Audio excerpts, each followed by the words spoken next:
choices. Wow, I think we need to drop it. Anyway. I was throwing random gifts at you for no reason whatsoever. I wasn't trying to battle anyone. I was just trying to get a weird reaction out of you, and I apparently pissed you off for some fucking reason. I'm not angry. Well, fuck you for trying to be randomly amusing. How dare you? What were you thinking? We just started the show, and already we're at each other's throats. I'm pouring my first drink. Greetings, everyone. Welcome to another Saturday Night Insanity. I was hoping to catch more Brandon and Eric's argument on the live stream, but it took forever to go live, so you just caught the tail end of it. Oh well. I'm sure there will be other arguments for us all to enjoy or participate in. There you go. Who's drinking with me? Is anyone drinking with me tonight? I have no booze. I have no money. Hate all of you. Nor do I have money. I hate all of you and wish fire upon all your souls. Awesome. I have potato chips, though, but they're put away right Just smoke your weed and be happy. now. No, I'm I'm drinking. Be happy. I'll probably make Oh, pierogies. same shit. Every day. Maybe pierogies and pizza pops. There's a healthy dinner. Hey, I've got frozen pierogies. That would cause a nice healthy poop. Mm-hmm. Nice and creamy. I have mango salsa chips. Cream crumment. And I have sweet chipotle beef jerky. Oh. Now, And Sean, some trolley sour things, random assortment. if it were just the pizza pops, if you just ate a whole bunch of pizza pops, then it wouldn't be a healthy meal. But since you added the pierogies in there, you added that pierogi food group. That's right. Yeah, I mean, it's right between fruits and vegetables, I think, is where Yes, pierogi just gets slotted in there. Yeah, a little sliver that everyone misses. I know. It's there. You just gotta zoom in real close.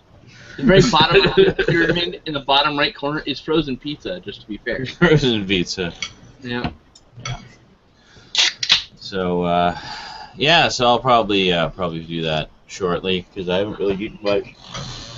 Just made Rosie some dinner, and we've both been kind of snacking and munching all day, so we didn't really have much.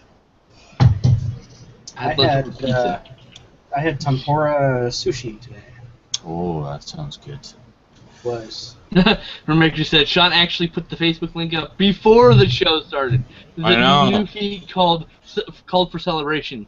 I was trying to schedule it for 7 o'clock, but because it was, or 9 o'clock, but because it was already 8:58, it wouldn't let me. It needs to be at least 10 minutes ahead. It does that. It's like, it's an invalid time, just use the post button. Well, now you won't let me use the post button because you got me trapped in the scheduler. So I had to refresh the page and redo the post. As far as I understand, you should be able to make it back into now with a little drop down, but it's been a long time since they scheduled, so yeah. No. It's still crap. Okay. You can't. You can't. Fair enough. Yeah. I haven't done it recently. I trust you. I got, yeah, there's just like, do this. It's like, well, you won't let me. So, now what? So, fuck you. That's not scheduled. Thanks. Thanks, guys. Incoming soon, a new chat system, just to be clear. I'm looking into it now. That strange guy asks, what should I get, a X-Bone or a PS4? PS4, obviously. No question. is that even a question? That's more of a... What kind of should not question even is be- that? Xbox One! Yeah. Hey, everybody. Lynch that Go to man! hell, you soulless ginger. There we go. Anyway, so a bit of nerdy news here. Nerdy news! Apparently, the movie, the Shadow of the Colossus movie, that's apparently been in the works since 2009, Wow. finally got a director. Awesome. And it That got is a step in the right direction. now, Pun unintentional. the problem is, it's. I mean, I don't know. I don't think this is a problem. He could probably do the movie very well. I don't know. But as of right now, he's known for one movie, and he's mostly done short films. Yeah. His name is Andy Mitschik. What movie has he done that isn't short? He did a 2013 horror movie called Mama. Dude, Mama's awesome. Mama. Great horror film. Incredibly atmospheric. And he's a Spanish director, obviously. Spanish horror is the best horror out there right now. Yeah, it's Spanish. It's pretty good, I gotta say. I do love the Wreck movies. So yeah, I'm apparently to see he the is third one. spearheading the project, and it's been officially announced, and it is on IMDb as a movie that is coming. So yes, we are having a Shadow of the Colossus movie, apparently. Awesome. Maybe. I mean, Back to the 4 is up there for a while. Conan 3, things that still haven't come to fruition. Yeah, I don't call the IMDb the end-all be-all for sure. Yeah, because the Shadow of the Colossus movie is one of many video game movies currently in development. Sony is also making a Last of Us movie, while Ubisoft has a total of 6 films in the pipeline, including a movie based on Assassin's Creed, Watch Dogs, Splinter Cell. In addition to Konami is moving forward on a film based off the Metal Gear Solid series. Blizzard has its Warcraft movie and an Angry Birds film. Well, Warcraft's actually going to happen. They're filming that. Yeah. So. Yeah, they're in the middle of filming that. Well, Finally, and after recently- 10 years of that, And Angry Birds is already currently an animated series, so a movie of that isn't a surprise. Oh yeah, I mean, To be it's, made. yeah. How do you turn that into an anime? I don't understand. That's what I don't Little understand. fat birds you shoot at pigs. I don't know. Download it and watch a few episodes, and you'll have your answer. And just recently, the Dead Rising movie got a director, and the next Resident Evil movie was delayed because Mila Jovovich is having a baby. Ah, Paul damn it. Anderson's on another project, and they do those films together. So. Yes. Damn it, because 6 is supposed to be the big wrap-up. I'm anxiously awaiting that one. I Still no say, Castlevania movie. We just gotta wait for her to poop out a kid, and then. I have to say that of horror franchises, Resident Evil has one of the most consistent visions. It's the same creative team in every movie. Yes, absolutely. As much as I still don't like them, I still own them because they're visual feasts. Just- Oh, they're Seeing fun. that I mean, Shadows of even- the Colossus movie literally just reminds me of that YouTube link I sent earlier of Gilbert Godfrey being in all your being voices in all your video games. He was the voice of the main character.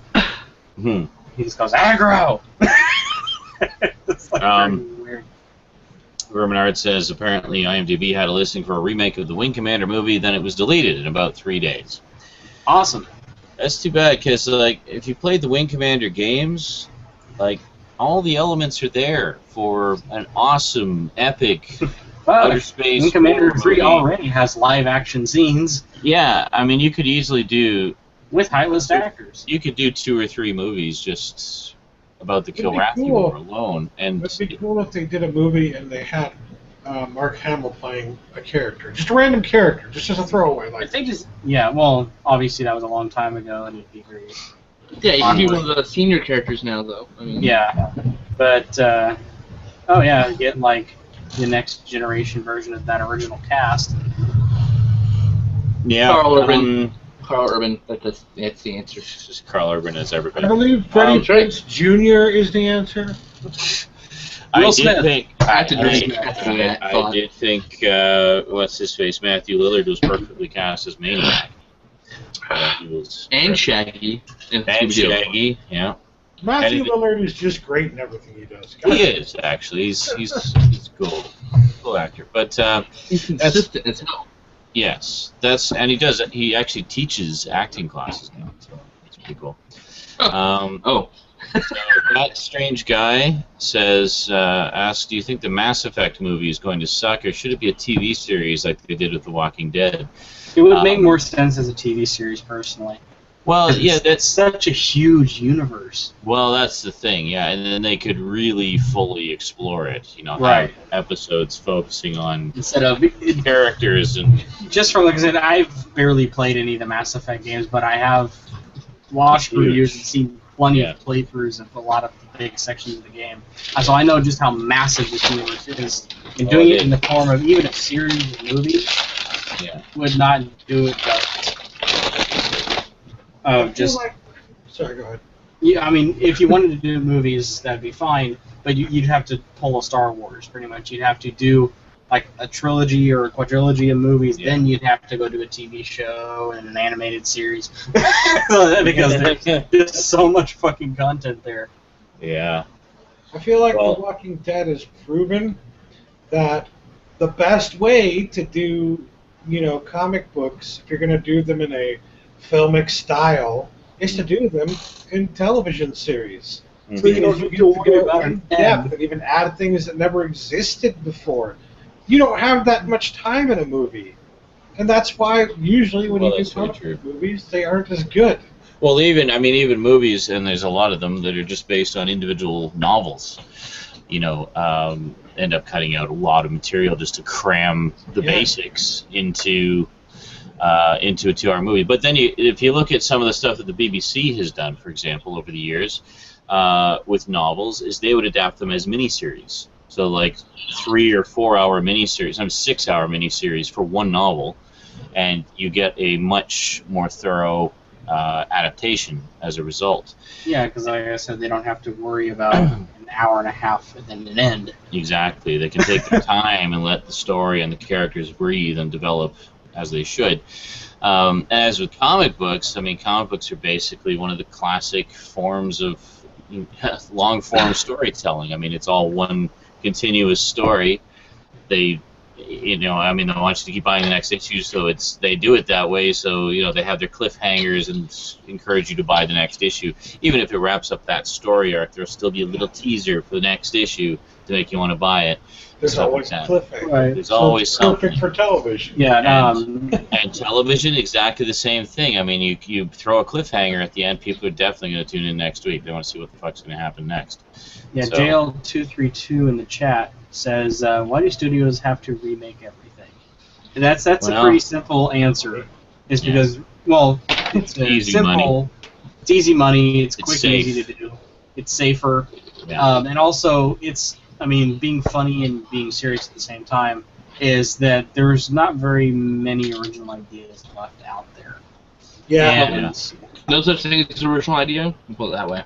Yeah. Yeah, so it's like I said, it's safer and it's a lot more of a better bet to do a remake of something versus trying to invent something all on your own, not to sound like a copycat of any kind. It's very simple math. It's like, it was successful before, let's do it again and make some more money. Or it's become a successful since in some cases. Yeah, after the time. So, on that note, sorry, okay, go ahead. Just 1 second. Sega was asking, says, Wing Commander 3 has Alex from A Clockwork Orange in it. By that, of course, you mean Malcolm McDowell, and the answer is yes. He is absolutely in it. He plays Admiral Tolwyn. He's in the 3rd and 4th one, actually. It's so crazy how much he's changed over the years. If you watch Clockwork Orange and then you watch the stuff that he did later in his life, you're just like, this is a completely different person. So, sorry, what were you going to say there, Stout? I was going to say, on the note of remakes and reboots and whatnot, I'm assuming everyone heard about the Terminator news that they have already announced the next 3 Terminator movies. Mm-hmm. One coming out in 2015, I think, and then one in 2017 and one in 2018. And I'm like, really? They're doing them all in 3 years? That's interesting. At least it's better than having to wait like 5 to 10 years between sequels. I'm just hoping that if they do it that way, that they literally shoot them back to back. At least They absolutely will be. They absolutely will be if they're doing that. Yeah. It'll be like done Lord of the Rings style, just everything at once. I'm tired of studios. I'm tired of studios saying, "Oh, our 2018 slate. This is what we're releasing. How about this? Go make the fucking movie. Then tell me you're gonna release it." Yeah. That's about movies that don't exist. No, that's not how marketing works, though, Skins. Of course, that's a long-standing practice, like since the dawn of time. They announce something that's coming, that's in production or has just been greenlit Fucking made. to begin building anticipation. So yeah, we'll hear about things 2, sometimes 3 years in advance. Not to backtrack too much. Excited. We were talking about Wing Commander movies and stuff like that. If you would like to experience what we were talking about with Mark Hamill and Wing Commander and all that stuff like that, go sign up for a free Origin account and grab the free on-the-house copy of Wing Commander 3, Heart of the Tiger. Oh, there you go. So Yeah, if you'd like to experience that, God damn it! there you go. Download And update. yes, they will. That's They a great actually story. did get Arnold Schwarzenegger for Terminator movies. New ones. It Reasons. wouldn't be Terminator without him. I mean, really. It really would. Yes, Arnold is going to be in them in some Arnold capacity. is Terminator, damn it. You're going to have a geriatric fucking robot dude. Or he'll just be an extra, a cameo, and you'll be like, it's a reference, and that's it. Like, Yeah, the exactly. Terminator asks him for a shirt and his shoes and his bike in this one. Like, that Oh, would be God. fucking great. Well, I mean, he's a big lumbering robot. He doesn't need to move that fast anyway, so I mean that's okay. That would work. As soon as he's got a walker. Terminator with a walker. He's not in that bad shape yet. Yet. Uh-huh. That's probably why they're making them all back to back. Quick, let's make them before he gets decrepit. Wouldn't be surprised. Come with me if you want to live. My hip. My hip socket. Get to the where am I? The remaker says, now I'm picturing some caveman telling people about the wheel becoming a thing long before it's created. Coming soon. The wheel. The wheel. Fuck you tell Yeah, this me when you was, get that shit created, and then I'll go fucking watch it. You roll the wheel out, and then we'll talk. Yeah, this was floating around. I'm actually really excited about this. This has been floating around Facebook for quite a while, and I know you guys commented and liked it. And it was something that actually our Lord and Chancellor Miss Mia posted about Disney veterans fighting to save the dying art of 2D animation. I with a saw new that. steampunk film. Yeah. And some people were saying, but it looks like there's some 3D in it. Okay. 3D and everything. For fuck's sake, you can't escape it. You know what? Aladdin had 3D animation in it. Nobody Yeah. complained. And it's still considered a 2D Lion movie. King. Lion King. You know, Every movie made in the 90s, essentially. Very much. The fucking Rescuers Down Under was one of the first. A little bit, yeah. Oh God. Let's see. There's American Tail. Both American Tail movies. Yeah. Actually, I don't. Was there? In Five Goes West, the train was like the. Oh, yeah. In the second one, I don't think there was in the first one, though. Yeah. Are you sure the train, the actual full-size train, wasn't 3D? And some like even the basic form. I gotta go look at the scene again, but I remember there's like a pan shot of them going into the train station. I don't remember. And it, like It's been so revolves long since I've around. seen it. Either that's really damn good 2D, or that's. Not in the first one, though. There was also a technique at the time called in-betweening that they would use. It would basically be computer-assisted. It wasn't full-blown CG, but essentially they would have the start and end frames of a sequence and tell the computer how long they want the sequence to be, and then it would fill in frames. But it was still hand-drawn. You want to see a really good example of in-betweening, actually, check out Star Chaser: The Legend of Orrin. All the spaceship sequences and all the space battles and stuff are done using in-betweening, and they look freaking amazing because it's actual proper hand-drawn. But that movie it has this wonderful smoothness to it that we'd never seen before. It looks fantastic. Is that spin-off movie based off the Galaxy Express movie? No. Okay. No, Star Chaser is its sorry, own that's thing. Captain Harlock. Never mind. Yeah, Captain Harlock. Actually, Galaxy Express is spun off from Captain Harlock. Captain Harlock, I think, came first, if I'm not mistaken. I'll have to look that up. They're all set in The the same universe. DuckTales movie had 3D in it. Yes, it did. Yeah, So it did did. the show. The intro. happy post-birthday, Brandon. Yay! First day of being 32 sucked balls. It didn't suck. You got stuff. You got group gifted. I did. That was yesterday. Yesterday was awesome. Today I've just been tired and miserable because I'm tired. Really? Not for any particular reason. I'm tired because I have 4 hours of sleep. Yay! Lack of sleep. I actually had a nap today. I was just dead to the world. I was watching a documentary on Netflix and I'm pretty sure I napped in the middle of it. For those who care, I'm up to episode 5 of season 2 of Orange is the New Black now, so I'm slowly working my way through it. Such a good show. I love it so much. Yes. Yep. Yes, indeed. Yeah, I've had them sitting there for ages. I just haven't got around to watching them yet. I'm tired and busy and work and shit. Sleep. Oh, man. But yeah, liking it so far. Oh, excuse me. I didn't want to hear it, I Brandon. slapped the shit out of the little Asian chick, though. Sorry. So annoying. After you watch that, Wait, you have to watch slap? Jack Horseman. You slapped a little Asian chick? What? Yes, I just...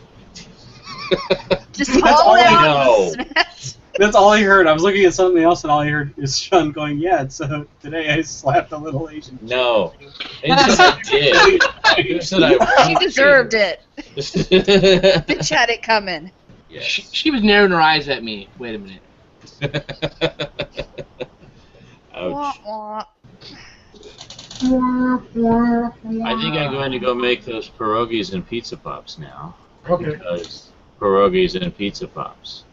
JL, I don't watch Supernatural at the moment. Oh. I've only actually seen up to about episode 17 of season 1.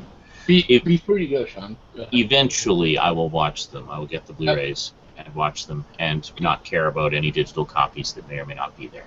But I'll show you what I got today. Well, can you show me later? No, it's 2 things. Oh, okay, Chill. show me. All right. Look. I thought it was going to be like a million things. That's fucking awesome. I want it. The poster? For Ninja Turtles the movie, yeah. Oh, nice. Like the Yeah. original. That's an art poster. An art And then I got poster. a Shadowrun book. Nice. One of the novels? Yep. Sweet. So there you go. That was the big things I got today. The garage Oh, sale. those are good things. Oh, you got them at garage sale? Yep. I believe tomorrow is the last day for this area. So Huh. there's a big one in the park. So Awesome. A park-sized garage. everyone's bringing their shit. So hopefully I'll find something. They're calling it a Sure. garage. Sure, you'll find something. I hope they're not bringing their shit. Well, one man's That'd be shit, best another shit. man's gold. Oh look, feces. I wonder how much it's worth. best price on One Even man people shits matter. another man's colon warmer. cold warmer. Wow. All right, I'm gonna go make food. I'll be back. That deserved applause. I'm sorry. Play nice, everybody. That's what happens when I get No, tired. It's probably gonna be more entertaining. I get Are you funnier. sleep drunk? No. No, I get sleep drunk as I start not losing track of thoughts and say random shit. I wish I was sleep drunk. Stay up for another 3 hours, you'll be sleep drunk. I'm not staying up that late. Sorry. Yeah. How'd You're your show only go? getting me for a few more minutes. I went to Half Price Books today. You want to girl? How was your show? Like, did it go well? Thankfully I didn't have to do much. Travis just yammered on and on about Dragon Con, so. I want to go there someday. God. I have So friends do who I, live there. but the more he talks about it, the more I'm like, oh, yeah, anxiety, too many people, yeah, not going. I have friends that go, so I'll just be like, you're gonna protect me, right? Just hide behind all of them. Yeah, see, I know that if I were to go, Travis would pretty much just leave me on my own. So, yeah, I don't know about that. Plus, it's so freaking expensive and chaotic. It's better than Comic-Con, put it that way. I don't know. Travis is already buying his All of the next the year nicknames for hotel Comic-Con. room. Comic-Con, standing in line simulator. Stand in line, boy. You pay tell you so what. much. I get that from Disneyland enough. If there's one thing that, as an adult, you learn to do well, it's stand in line. Lines. Fucking DMV. I would just say and queuing in general, whether whether it living be in on Southern the California, phone or not. Here's the thing: living in Southern California, you get in lines to go to the store, to go to the bathroom, to get on the freeway, to get off the freeway, to be on the freeway. Yep. So We use queue. I'm used to lines. Yeah. Yeah. You use queue.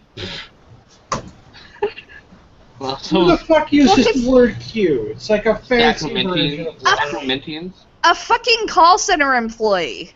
I just use line because I'm a lazy SoCaler. I'll be honest, I'm a lazy SoCaler. Alright, so Ben Christensen asked me what happened with Messer Monster, and the answer is he went back to school. So for now, Podcast Burn is on the back burner, but we have a replacement show coming soon with me and Stout called Cinema Toast Crunch. So that's happening eventually. In the show, we will be doing, Cisco and Ebert style reviews of movies, trailers of movies, movies that we're interested in seeing, talking about movies that we're interested in seeing. Probably a few rants in there. Yeah.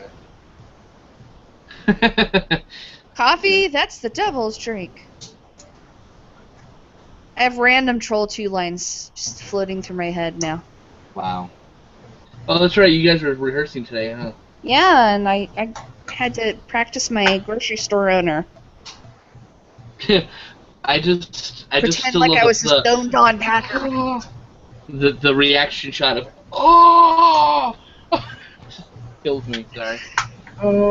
He's gonna be there. Oh, I wish I could go. Darren God. Ewing will be there. The chick who plays Credence, the Goblin Queen, she's gonna be there.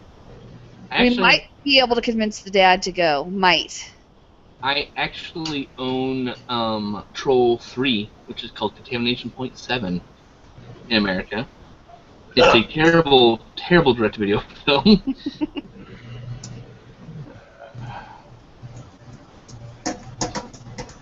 Oh, God. Well, at least I'll get to see Bride of Chucky on the big screen. That'd be cool. Yeah. And Beetlejuice. And Beetlejuice. Beetlejuice, yes!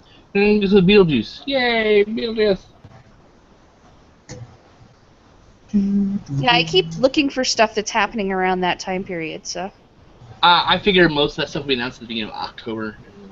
I'll write shit down then.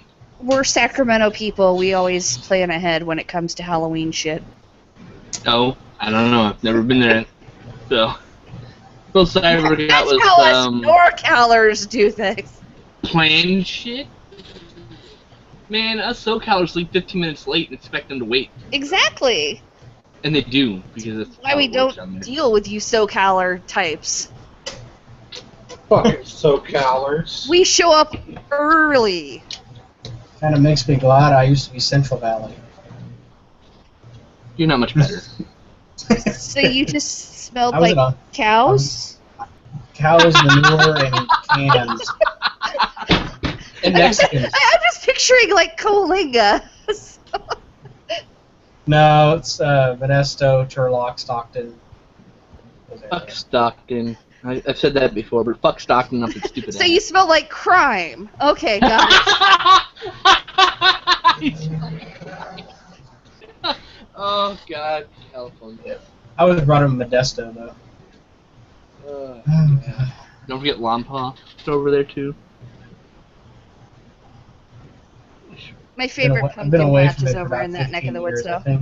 I think I got the shit state off me. You've been out long enough. You're barely Californian. Yeah, I'm Happens. unfortunately an Ohioan now. That's not much Yeah. better. Actually, no, it's not. But it is slightly better. You are moving up in the world ever so slightly as you go. So. Yes. Well, it's I went from a town that used to have the slogan "No one will steal Modesto's goat" to the birthplace of aviation. So yes, I'm definitely moving up in the world. Oh man. So yeah, I'm not waiting for Sean because I don't think he cares about this shit. He might care about one, so I might say that. But yeah, I went to Half Price Books today, and I keep passing this up just because whatever. And it finally dropped to like $3. I'm like, I'll get that for $3. Zuma's Revenge. Wow. Yeah, I don't think Sean would care. Holy cow, that's actually really cool. Yeah, I think he would actually. He loves that game. Oh, does he? Yeah. Oh, okay. He's played that game. He's played the fucking whatever you call it. The demo of it. Better than Bejeweled. Hey! Probably. True. Hey, Stout, look! Ava Fern Gully Tar. Oh god. You know what's really crappy about that is that the animation in the actual movie is great. That's Mm-hmm. Ava Gully Huntus, sir. The animation that they put for the Ava Gully Huntus, there you go. that cover is fucking atrocious. It looks like it's a fucking dollar store movie. I mean, Right? Yeah. Oh, wait until you see the disc. I think it really was a dollar store. Holy fucking Oh. Is it double-sided? Yep. Why? This is why it was 99 cents. At Half Price Books, where stuff is never 99 cents. I know, I've gotten a few things for 99 cents. But the one thing I managed to find for $6, I'm like, $6? Really? With the slipcover of all things. Abraham Lincoln, Vampire Hunter. Very nice. Oh, Guana Girl, is there a Half Price Books in Sacramento by option? I don't know of one. I still think I have credit from when I turned in shit in Austin. And it's a nationwide credit thing. I'm like, I'll have to check. Nationwide is on your side. Oh, shut the fuck up. Jesus fuck. I love that he got his fingers did. Yeah. And usually what they do is, because like the one that was advertising that it was there was one without the slipcover, and it said it was $5.99. So I'm like, oh. I saw others with the slipcovers, and I'm like, oh, watch, that one's going to be like $9 or $10 or some shit. Leaning back, $5.90. Okay. Yeah, they don't care about slipcovers. One here usually does. Colossus is Conquered, which is an hour and 15 drive. No, not going to do that. Not going to do that to you. I've seen multiple Blu-rays with different prices at Half Price Books just because they had the slipcover, or it was a box set that was in the original box. Dude, I got this I got this Shout Scream Factory 4-pack. Like, they had those 4-pack movies. There was one on the shelf that was $17. Like, that's more than Amazon. I went over to their clearance section that's near the front, usually, and I reached down, I pulled out one that was $4.99. I was like, I'm going to buy this one. Disc was in pristine shape. I have no idea why that one was $5 and then one was $17. Yeah, I had to actually... I brought up Hell and spoke to a manager about one of their old Mill Creek. This is back when we were first kind of discovering Mill Creek. Yeah. And a lot of their 50 movie packs were like $5-6 at like Walmart and stuff like that. Well, I found those same 50 movie packs you could get, for very little money. They were selling for like $50-60. They were literally. He burned himself on his plate. He always hurts himself, by the way, Jessica. So he always does. So yeah, if you're ever in. The cleans are cursed in the kitchen. If you're ever in Mason, Ohio, and you go to the Half Price Books here, you can thank me for the proper pricing of all their Mill Creek stuff in their store. I will hope that I'm never in Mason, Ohio, ever. No offense. Yeah, if I am, I'm gonna. No matter where you are, Eric, at that point, I will message you and be like, Eric, I am in Mason, Ohio. And you'll be like, ha! I'd be like, "Ha, that's great. I'm in Westchester." Yeah. Oh, that's nice. I just go to Mason to shop because of fucking nothing in Pisgah. There's literally like one road, and the only thing good on that one road is a Penn Station. So. God damn it, Netflix! I don't want to recommend anything to anyone ever. Stop asking me. Well, Penn Station and Chipotle, I will give it that. Oh, I want Chipotle so bad. You'll There's a get Chipotle it. right up the road. It's so far away. Stop whining. No. Stop whining. That's the only reason I miss my fucking old job fixing cell phones. It's because I was 3 fucking doors down from a Chipotle. Little. I used to live across the street from a Chipotle. All right. So that was heaven. I'm gonna get you hooked on Jim Boy's tacos, and you're gonna be like, Chipotle what? No. See, no matter what, I've had stuff that actually tastes better than Chipotle. There's just something about Chipotle that I just really love. That's all. Yeah. You No, know. I have a personal love of a specific kind of small chain tacos. But yeah, Chipotle is a beast all on its own.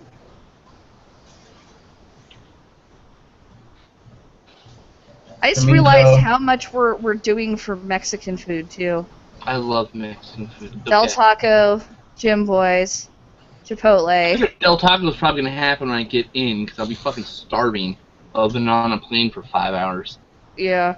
We're in the part of the world where there's a.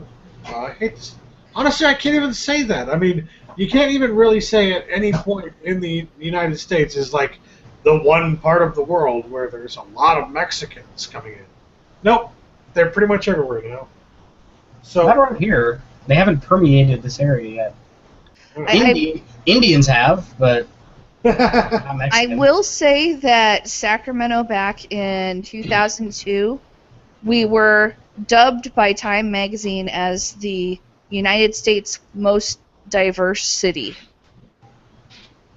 There was actually, we were 48% white at that point, so we were actually a minority. It was interesting. Yeah, I mean, growing up in I grew up in growing mostly up in- white neighborhoods. So. Growing up in Modesto, the white community was actually a minority where I was at. I grew up in Simi Valley, which is like 80% white. Yeah. Not anymore, but it was when I was growing up there. It was, yeah, when I was little, the population was about 60-40 Spanish to white. So, so suffice it to say, you could drive down any road with restaurants and find a damn good Mexican place. With actual Mexicans. Well, see, actual Mexican living food. in SoCal, you still can't just go into any random place. You have to know the qualifiers. You walk to Mexican food. Is the menu in Spanish? Yes. Are there Mexicans eating here? Yes. Okay, it's safe to eat here. I lucked out big time when we moved out here. There's about 5 minutes up the road, there's a place here called Cazadores.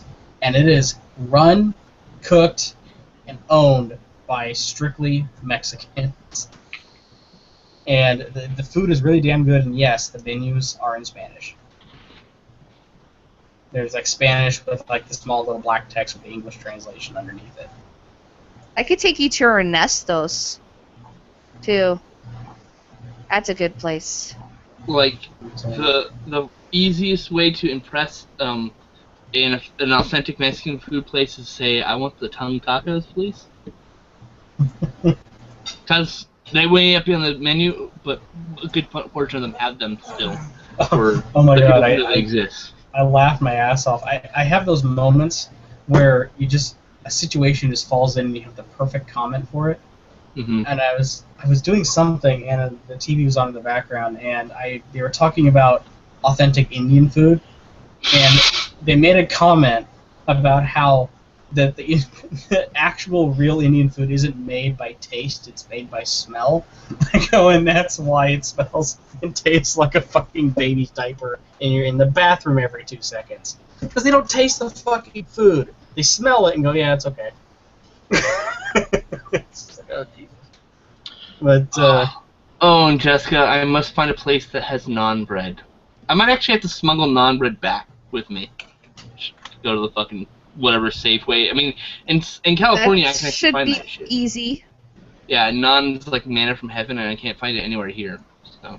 Well, that should be easy. I actually, if it's still there, I know like a little world market that has, you know, like makes on site type thing. Oh god, just give me all the naan. I'm sorry, That was I a want while all ago. your naan. They're still open. I'll have to find. Just make all your naan right now.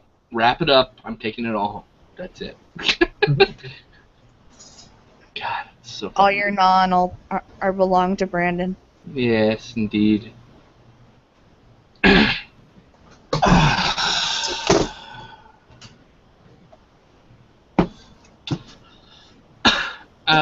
Jesus Christ. Superstar. You know, I've only seen that movie once. It's about all you need to see it. Yeah. Pierogies and pizza. But I used to get forced to go to church. One of the you know he's going to be a minister when he gets older kid. Kind of forced me to sit down and watch Jesus Christ Superstar. And I'm just like, please kill me now. Jesus Christ. Superstar. So yeah, Sean, I got a couple things you might be interested in here. I went to Half Price Books today. Everyone else has already seen these because we're taking too long. Alright. So the first one, you had played a demo of this on the PlayStation Network. And I know. Yes. The lunchbox set of Zuma's Revenge. Oh, nice. Got this for $4. The I think actually the one I have is I've got the original Zuma. I don't have Zuma's Revenge. Yeah, it's the PC. I like Zuma. So yeah, let's just get it out of the way here. What, Brandon? What did you call this? Polka.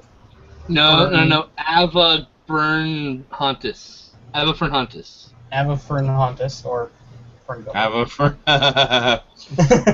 Ferngully. I've considered picking that up a number of times. I don't think I've correctly seen it.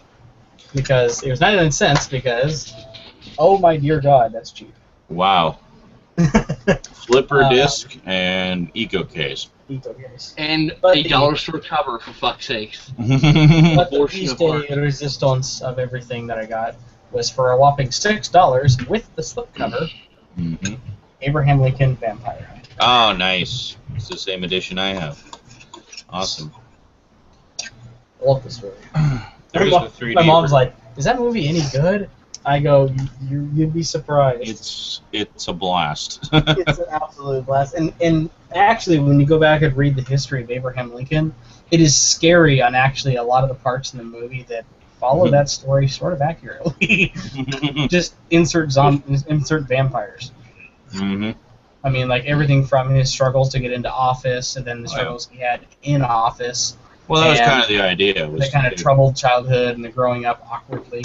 I'm taking that with me to show Jessica when I go to Sacramento. So, take like bits of history and put vampires in it. Exactly. Mm-hmm. Hey, Brandon. Yes. I'm a pumpkin. Oh, get some rest. Yeah. Okay. Apparently that means tired. Yeah, she's in Jessica language. Yeah. Get some sleep. Night. I'll harass you tomorrow. I'm sure you will. Yep. After dog training, though. Well, I'll probably sleep through dog training. I'm so freaking tired. Mm-hmm. Yeah. Okay. Bye. Bye. Bye. So, question. Answer. Who is Jessica exactly? Iguana Girl is a friend of mine. Oh, Iguana Girl. Okay. Want to stop in and say hi? Because it was, my post-birthday party thing going on. No. I remember Iguana Girl. I just didn't know her actual name or face or anything. Cool. Bye, Iguana Girl. I don't know who you are after you're gone. Because when I mentioned her username, you were gone at the time. Apparently a lot of things happened when I was gone. Yep. Let's all wait for Sean to leave, and then we'll do all the important stuff. Yeah, we were answering questions in the chat and talking about food, like how to spot authentic Mexican food. You know. Did you hear all of my pain? Yes, we heard you. I'm guessing you burnt yourself on your plate. No, it was actually when I was making the pierogies because I fry them. Oh, and I had the heat up a little too high, and when I flipped them, the oil just suddenly started spitting like crazy, and like I was getting spots of scalding oil on my arms, and yeah, it's a good time. That's a battle I always have when I pan sear steaks or anything like that. I always or make eggs. Eggs are notorious. They'll make a bubble. They'll just Oh, and you'll get like this squat of scalding hot egg on you. Yeah, and it's just like The maker's like, should I check out Steakland? Yes, you should absolutely watch Steakland. It's like one of the best vampire movies I've ever seen in my life. So fucking good. So good. Fantastic movie. Wormhead is apparently turning 32 next week. Oh, hey! He's turning old, too. So I got a stout. I got another offer. Oh. This one wasn't bad. This was another offer from the guy for 70. So I countered with 90, and he came back with 80. I'd take it, honestly. It's not too bad. Yeah, that's actually not that bad. I'm gonna wait till that's tomorrow. actually haggling. Your box isn't mint. That's you know. No, my box is far from mint. But the system, though, when I originally bought it about a year ago, the controller was brand new. It actually still had the plastic on it. So the controller is literally less than a year old from actual use. So it's almost like a brand new controller. So this is your Master System? Sega Master System, yeah. And some games, I'm guessing? 2 games and 3D glasses. Oh, cool. To go with it, so. Yay. Now I'm asking 100 for it, because that's between about 75 and like 120 is about what I'm selling for. It's about what they go for. So. Dude, I think an 80 is actually 100 is a good deal for that. That's why I'm like, if I were you, I wouldn't take less than 90. But that's just me. Well, the collector's item. I'd like to address something in the chat. Go ahead. $70 makes sense for all of that if it's not in box, but yeah. Not only do you have like the games in box for the most part and the system in box, but you also have the 3D glasses in box. Now, for fuck's sake, everything is in box. Now the box for this Master System is kind of thrashed, all right. But that's what I put in my article. I put the box is not in the greatest shape due to old age. Right, yeah. And I mean, and that's the thing. That's where it's not worth $100. It's worth like you could get $100. It's not. That's not a bad deal per se. But $80 is about right, I would say personally. Yeah, it's for between the Master System and the glasses are their thing. Yeah, actually, the box of glasses. The glasses themselves go for about $40. Right.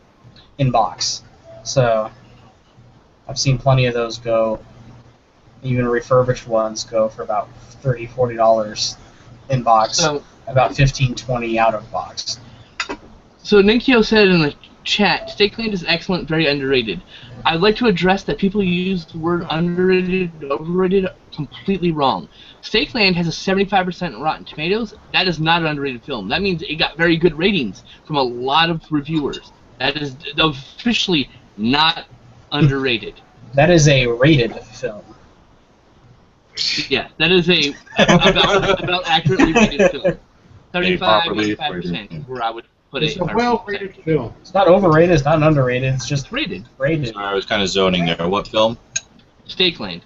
Oh, Steakland. It's not underrated because it's got 75% rating on, which means most reviewers rated it pretty highly. I'm watching my baseball game, and that's sometimes out of nowhere. Yes! It's very commonly misused, overrated and underrated. I've done it in the past. I'm not immune to making the mistakes. It happens. Especially when you get into something, you get something into it, right? And you just start saying things, and you realize, no, I'm wrong. Shit, it isn't underrated. Yeah, you kind of get lost in the hype. You get lost in the excitement for the movie, and you start saying things, and you run into you're saying dumb things. Examples of underrated films would be Big Trouble in Little China, Buckaroo Banzai, both of which got terrible ratings when they were released. Now, if you go there, the percentage is pretty high because fans get the rate, and people who grew up that are rating it, and they're counted too. But originally, it was definitely rated. They've got cult status now, and they're they've got their fan bases. But at time of release, an example, I believe Abraham Lincoln, Vampire Hunter, that might be one. Let's see here, Abraham Lincoln. Vampire Hunter. There you go. A gaming example of underrated is Duke Nukem. That's underrated. 35%. 35? I don't think it's 35. It's not. That seems really it's low. a 75% movie to me personally. Yeah. But even the audience underrated it at 51%. So wrong people are watching that movie. Vampire Hunter is an underrated film. So by definition. Yeah. Duke Nukem 3D is an underrated game, as an example. Yeah, it was underrated at the time. Is it really? I thought that one rated really high. At the time, it was panned. It was panned because it was childish. It was just like Duke Nukem Forever. So, This is why I really didn't have much of a problem with people saying shit about Duke Nukem Forever, because it's literally a history repeat. It'll be panned and panned and panned, and then it'll become a cult classic, and everyone will love it and can't get enough of it. Maybe. So let's give it a good bet, but definitely a good bet. It's the same thing. Duke Nukem 3D was not as popular as Doom. Or Wolfenstein. Even an older game, Wolfenstein 3D. Those games actually sold better than Duke Nukem 3D did. Yeah. And were actually still selling at that time more than Duke Nukem 3D did. But it had its cult fans.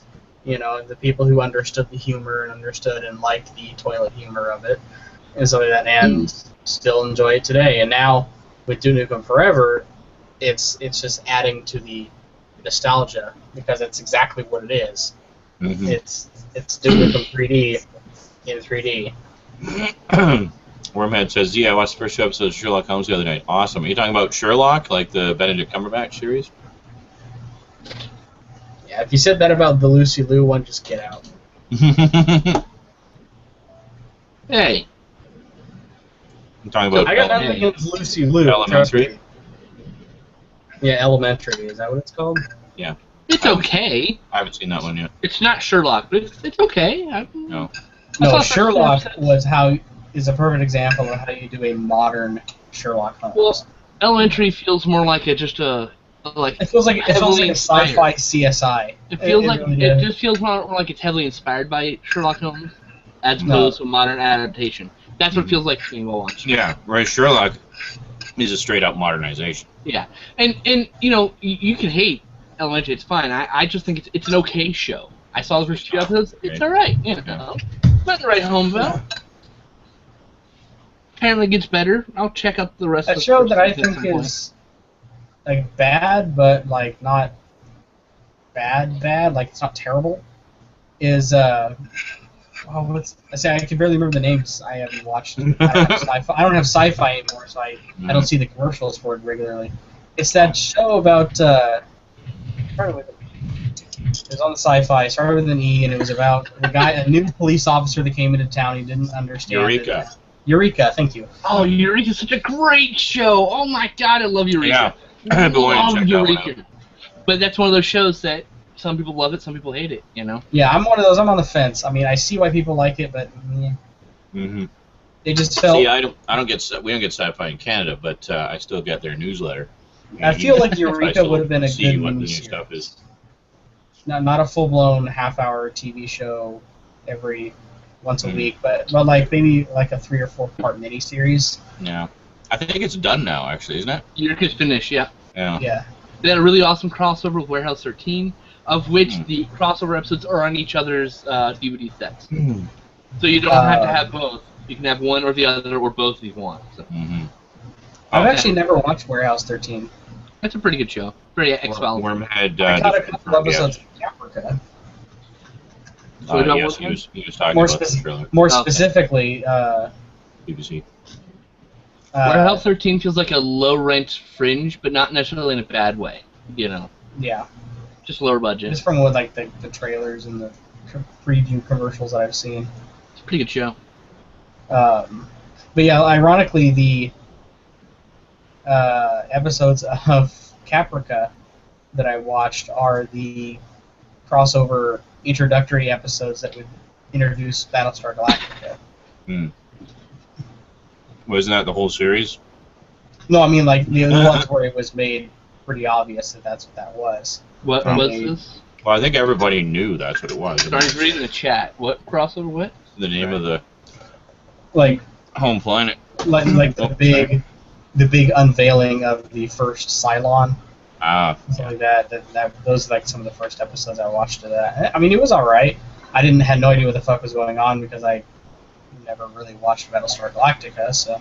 Well, yeah, but it's a prequel. You don't have to watch Battlestar Galactica first. I mean, like, yeah. You can watch that first and then watch Battlestar Galactica. Or you can just watch one or the other. But it's one of those that you'd have more fun with it if you had watched Battlestar Galactica. I've never gotten into the remake of Battlestar Galactica. I've never watched almost the whole watched first it. season. So. I've never watched it. And you know, that was I when will it eventually. first aired, you know, so maybe I like it better now. It's been many years now. Several Well, years. now you can like sit down and marathon it too, so Exactly, yeah. it's not that long. It's only 4 seasons and a handful of movies. The show started. It's been 10 years so since I can't Battlestar really- Galactica, so I should probably get another shake, you know. Yeah, I'd definitely like to check it out. I was very resistant when it was on because I was such a huge fan of the original. It was such, you know, even though it was only, 2 seasons if you include Galactica 1980. But it At was the time, I hated Female Starbuck, hated it, but now I'm like, I'm dumb, I shouldn't have hated that.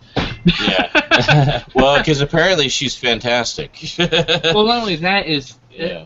it's okay if you sex swap a character to put more female leads in the show. That's okay. I shouldn't be against that, you know. And I realize now the error of my ways back then. So. No, that's fine. It wasn't.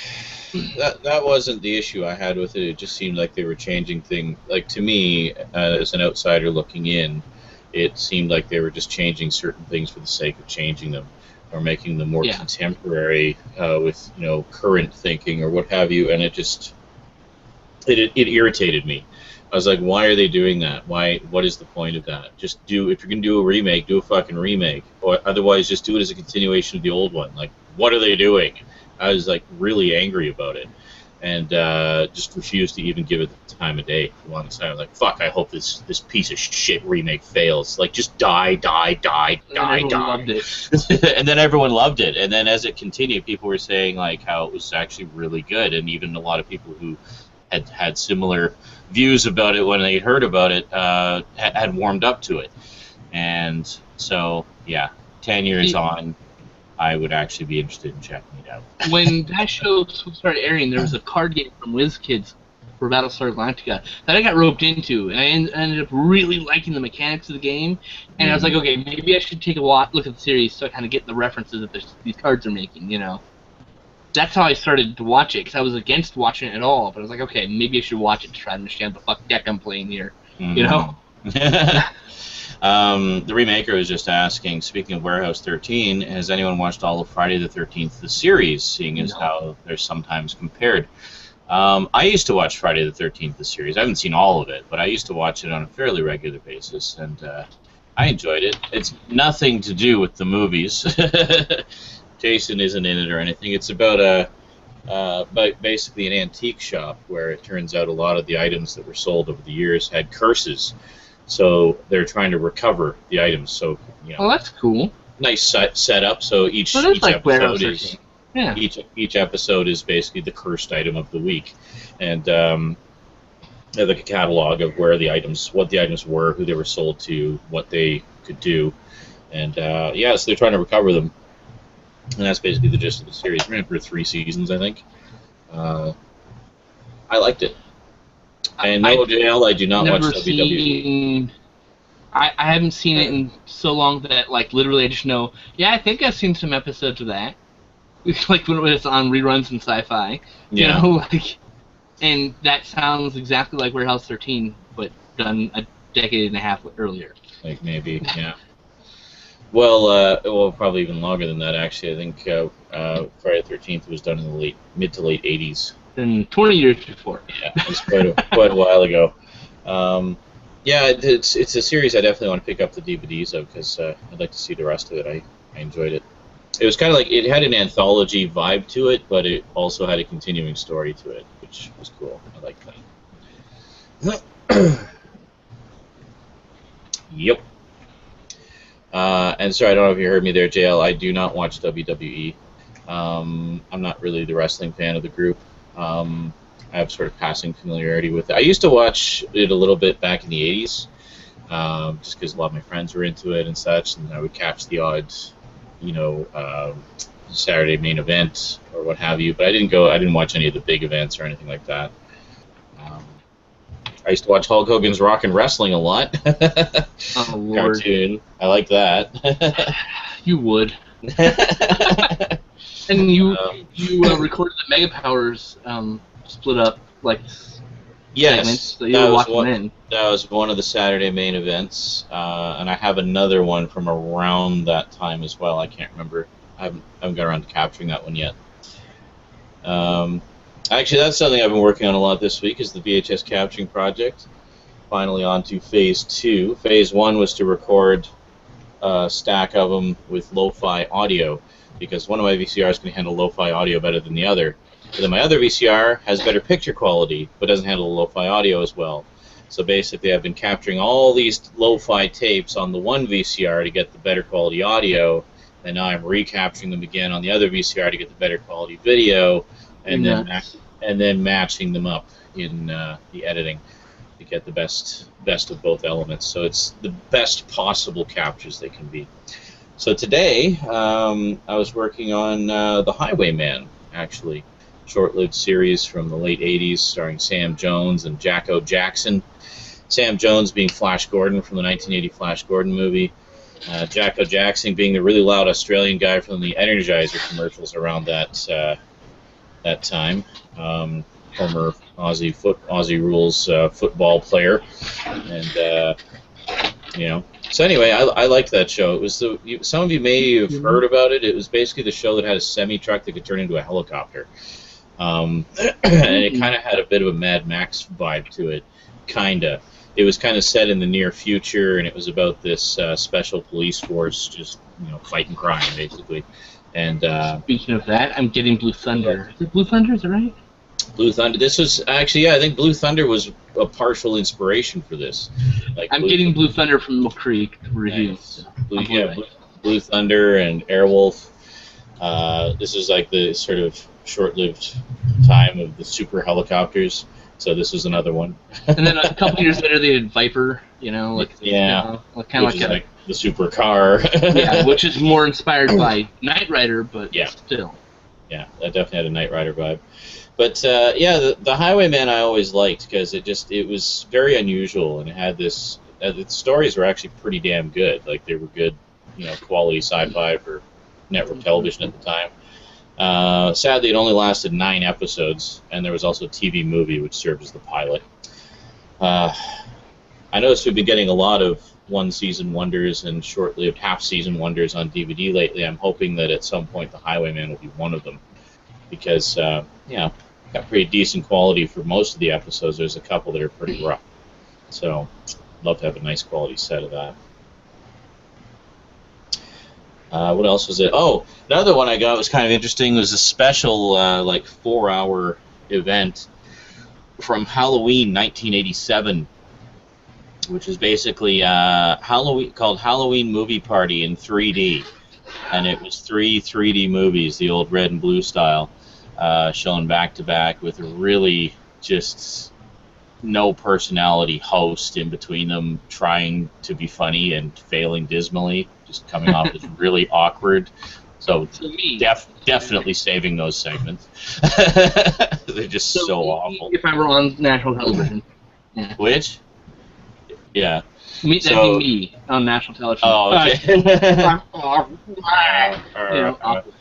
So the movies, if anyone's curious, were there was the Three Stooges, Spooks, which the host erroneously identified as the only Three Stooges short ever to be done in 3D. That's wrong. They did wrong. 3. It was the first one they did in 3D. And then there was The Mad Magician, starring Vincent Price. And then, but the funny thing is, both of those, it seemed like the 3D was broken for some reason. Like sometimes it would just kind of like go into 3D, and then you'd like literally see it go like, and then drift off and be 2D again. And like, what the hell is going on? Are they like processing it in real time over there or something? And I don't know. It happens with the data. If it's too long, you start losing that kind of information. You know. I don't know. This was the days of analog. It doesn't matter. I mean, it happens. Whatever. But it just seemed like really odd errors. If I ever show it to you, you'll see what I mean. But then the really big one, the big showcase event movie of the special was Gorilla at Large. Nice. And apparently the 3D version of that is really hard to find. So I am making sure to take the nicest capture I possibly can of that. The thing about Gorilla at Large, as much as it's kind of from the rampaging gorilla craze of the time, but this one's actually a good movie. Most of them are awful. It's actually got a pretty interesting plot, lots of backstabbing and double crosses and triple crosses and stuff. Plus, it's got Raymond Burr and Bancroft in it, and there's a few other notable stars in it too, whose names escape me. That one, the 3D seemed to work a lot better. They did. They're obviously very mindful of the best way that that can work. Just 1 second here. There we go. Namely, which is to have not too much fast motion. So I noticed just as I was watching the capture, they would often have a lot of static shots, like just shots where the characters were in front of a background, and then the background would be in 3D, and the characters would be just 2D in front of it, which is the perfect way to do it, because that tends to work. That particular type of 3D, the red and blue, tends to work better with stills. I find it doesn't. Your mind can't process the information quite fast enough for really fast moving stuff like that. So it actually works pretty well in that one. And I took a little poke around just to see if the 3D version's ever been released on DVD or VHS, and it looks like it hasn't. There's a Midnight Movies double feature which just has the 2D version of the movie. But and ditto for The Mad Magician. The Mad Magician doesn't seem to be available in 3D either. Seems to be kind of a rarity for Vincent Price films. Couldn't find the 2D version either, actually. I think there was a VHS release. That was about it. DRV, I'm sorry. And Three Stooges Spooks. There was a volume of the complete Three Stooges collection that was actually just 1 second here. There we go. That was actually what's I talking about? Oh, that actually had all their 3D movies on it. The only catch was, for some reason, they're cropped to widescreen. They're actually supposed to be 4:3, so I don't know. So there's no definitive version of them. So there you go. Ah, yes, Ben Christian says, I own a bunch of 3D films. I've never been a fan of 3D. There are a few, Dial M for Murder and House of Wax. Yes, absolutely. The House of Wax was actually the first 3D movie I ever saw. I saw it in the theater when 3D was making a bit of a comeback in the mid-'80s. I guess early to mid-'80s. And it was the real D style, the polarized 3D, and it looked fantastic. I'd never seen a 3D movie before, and it just blew me away. So I was really happy to see that they actually put it out on a proper 3D Blu-ray, which is the first time I think it's been available with that style of 3D since then. So that's pretty awesome. And Dial M for Murder, a lot of people didn't realize that Hitchcock had actually done a 3D movie. So that, I think, is also the first time that Dial M for Murder has been available in 3D since since it was in theaters. So very cool. I definitely want to get those two. And there's also Creature from the Black Lagoon. The first two of those were done in 3D, and they put the first one out anyway as a 3D Blu-ray in the recent Universal Monsters Blu-ray collection. So yeah, pretty cool. I'd love to see them put out more of those old ones with the polarized 3D, because it's so much better than the old anaglyph style, and it'd be great to see those movies in high def and all their 3D glory. Move! Move! Not exactly where I wanted to go. I was asking if I've shown Rosie Little Bear yet. Rosie being my daughter, for the one or two of you who don't know. Yeah, when she was like 4, she used to watch Little Bear. She's kind of moved past that now. She's 7 now, so she's watching more like adventure shows and stuff like that. She likes things like, I mean, she likes some of the older stuff like Ninja Turtles and Inspector Gadget and stuff like that. But she's also raccoons, watching. Right? She likes raccoons. I don't think she's seen the raccoons actually. Well, show the raccoons. I'm sure she would like it. Yeah. Show the Well, the problem is I've only got a PAL set of it, so it's I don't have a region-free player Never right now, mind. so Never mind. you can only watch them on the computer. But we've been watching some 90s stuff. We were recently watching the 90s Fantastic Four cartoon.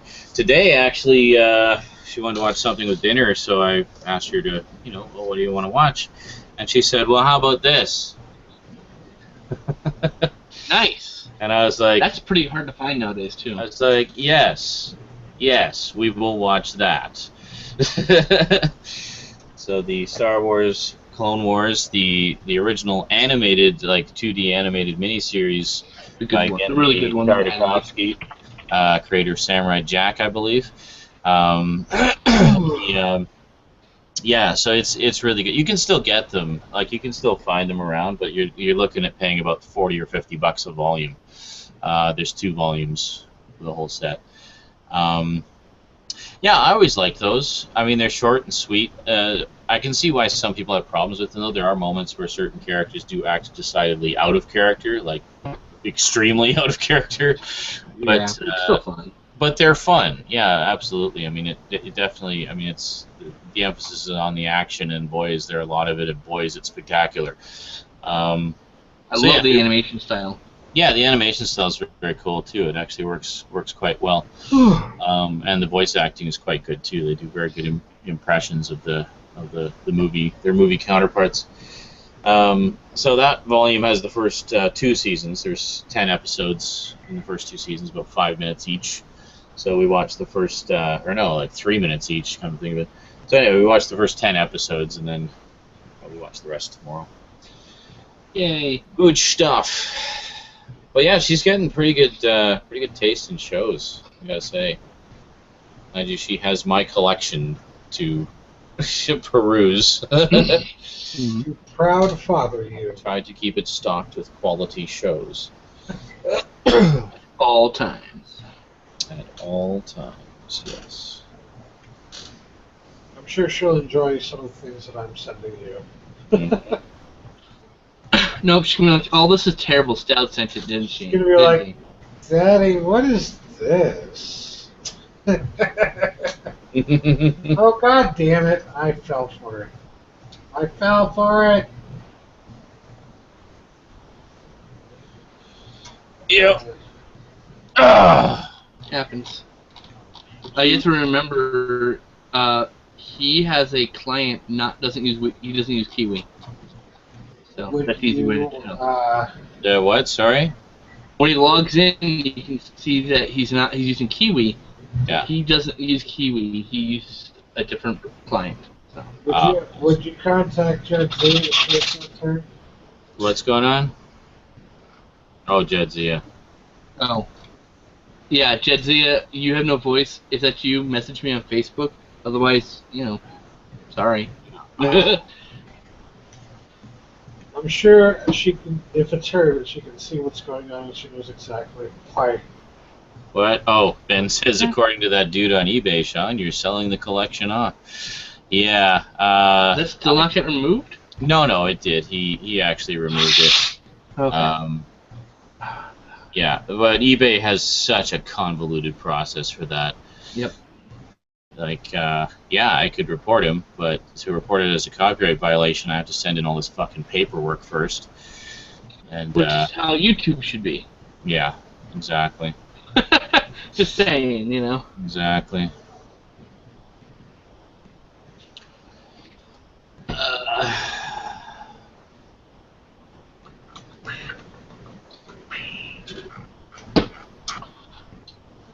I'm about to order the Halloween set. Ooh. Limited deluxe edition. Yep. I'm going to have to wait a bit on some of the big Birthday sets money. I want right now because bills and stuff. Possible opportunity, though. Looks like there may be an opening in the sales division at work. Which is basically Mondo Commission. Now I've been one of the top salespeople on my team just doing technical support, which is an area where a lot of sales don't generally come your way. But I've been consistently one of the top performers on the team for that. I have a pretty wide margin. So I feel pretty confident that if they drop me into the sales queue, I could make a freaking killing. What's the base salary? Is it better than what you I think because I'd be transferring from where I am, my base salary would not change. So I can't see them downgrading me after they just upgraded me. Be kind of a dick Even if they move. did, the commission would make all the difference. The commission would make, yeah. There are some people in the sales department that have literally doubled their salary.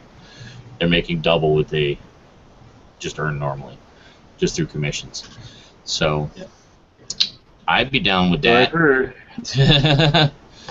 Not everybody, but there's a few that do really well, and I think I've got what it takes to do really well. I also think you got the touch. Plus, I think that's an area where I'd be a lot happier because there wouldn't be so many people bitching and yelling at me. It would be more just people coming and wanting to buy shit. And it'd be less of have you tried turning it on and off again? Yes. Off and on again? Yeah. But the real question, Sean, would you be able to get some normal fucking hours? Is there any job, any position where you're working that has normal fucking hours? Well, actually, sales might be, because I can't imagine them doing a lot of sales calls at night. So They probably have like a skeleton crew at night, I imagine. Yeah. Like 4 people, because not many people call at 3 in the morning to order shit. No, if they do 24-hour ordering. Yeah. I think it's mostly just the billing department stays open at night. And even then, I look over on the customer service side, and it's a graveyard when I'm there on like a midnight shift. There's maybe 1 or 2 people there. Yeah. And most of the calls get routed over to our side. So, so I'm pretty sure the same goes for the sales queue. Like, I don't think they're open all day. So that's entirely possible. So not only could I potentially be making more money, but could also be getting better hours, which would be fantastic. I would be all over that. Better hours and less work. Yeah. Woo! Well, it would still be. no I mean, it would problem. still be work, but it wouldn't be. I don't think it would be as stressful. I mean, there's a certain. I mean, I think with the sales, if you get actually put into that position, it's basically just a try it out position. They're looking for some extra help in those queues. So I just sent an email off to the supervisor for that and said, yes, I would definitely be interested. Thank you. And it's just kind of see how we do. And it's been indicated that there is an opportunity for advancement if A, you find you like it, and B, you do well at it. But of course, being a sales area, there is, I would imagine, some kind of quota or whatever, some kind of target that you're expected to meet. But I'm not concerned about that. I don't think that would be a problem at all. So. Yeah, if you're already doing so well with sales in your current position. Well, yeah, which is that's the reason. Yeah. You wouldn't have any trouble. I don't know, but it's kind of what I've been having my eye on for a while, just in the interest of making more money. You know, I mean, that was the whole reason I started to work there in the first place, because I heard they paid really well, which they do. So, yeah. We'll see how it goes. I don't know when this opportunity is taking place.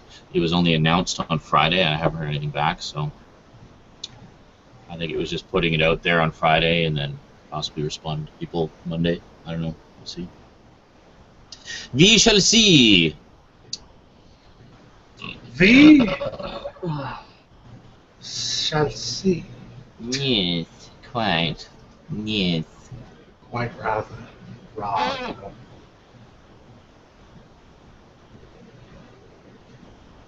Oh, I'm tired. Why are you tired? It's only 10:30. I know. Maybe drink like I did. I've been working days all week, but I'm on nights again. It's going to be a bit of an adjustment. I got 4 hours of sleep because Justin and all his our friends kept me up till like 3 in the morning. You were Dick. laughing harder than you ever laughed before, and you weren't paying attention to the time. It's your own fault. And then I had to get up super early to do garage sales. I mean, Awesome. clearly it's all his own fault. Uh-huh. And I had to pass up a Tutankhamun fucking arcade machine, which I was pissed off about. Oh, that's what you're talking about. Yeah, I saw your post about that. That's unfortunate.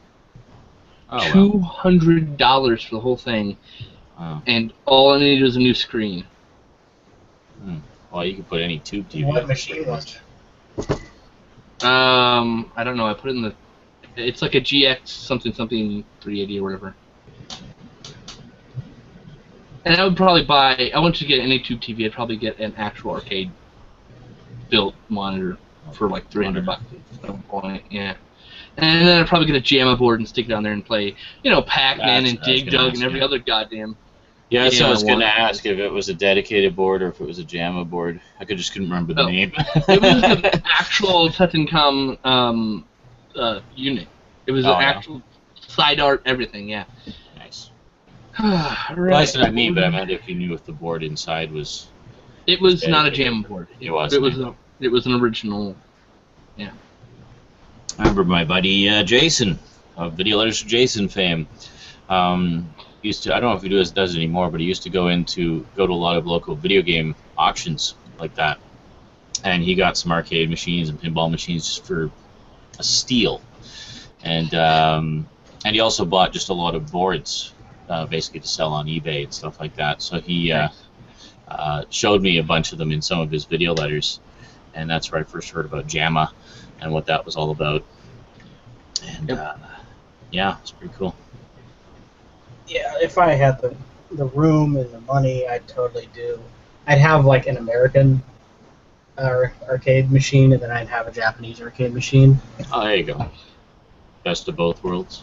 Yeah, because the Japanese ones are made very differently compared to our very heavy MDF, could kill anything that it falls on. Colatin, we love you. Where the Japanese ones are mostly framed in plastic. Colatin says, like I've said before, I wish I could just give you all $1 million to do this all the time. That'd be awesome. I wish you could. It's a deal. Shake on it. Can I get that in writing? Yeah.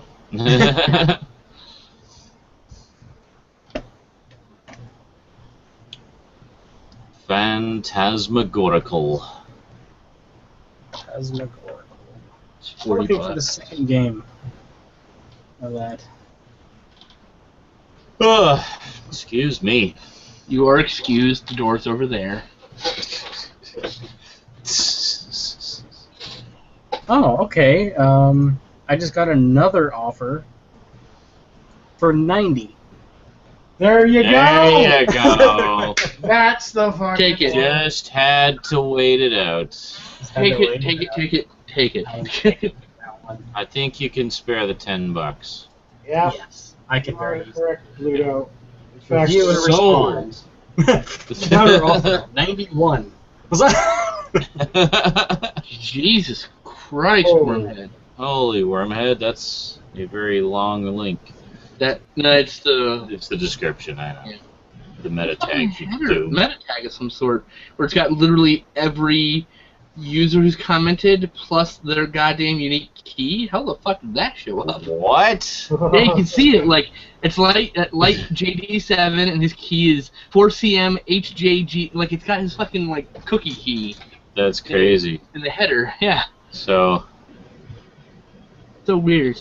poorly coded meta tags. Yeah, it's Reddit. They don't care. Accepted the offer of 90. Awesome. Nico says Japanese arcade cabinets are nice. You can actually sit down. Yes, actually, you can. The way they're designed. There's been a number of sit down, like American sit down games as well, but yeah, I know what you mean.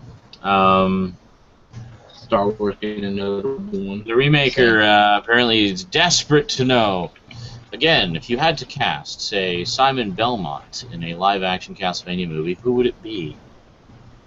Carl Urban. Simon. Gee, that wasn't predictable at all. In all seriousness, not Carl Urban, but No. How about Chris Hemsworth? how about How about Thor? no? how about Liam Hemsworth, his brother? How about Liam Neeson? Liam Neeson should be Dracula though. Liam Neeson could actually There be you a go. good Dracula. Chris Hemsworth as Belmont and Liam Neeson as Dracula. What about Benedict Cumberbatch? Have the guy who played Loki as Dracula. There you go. Perfect. Oh God, Tom Hiddleston.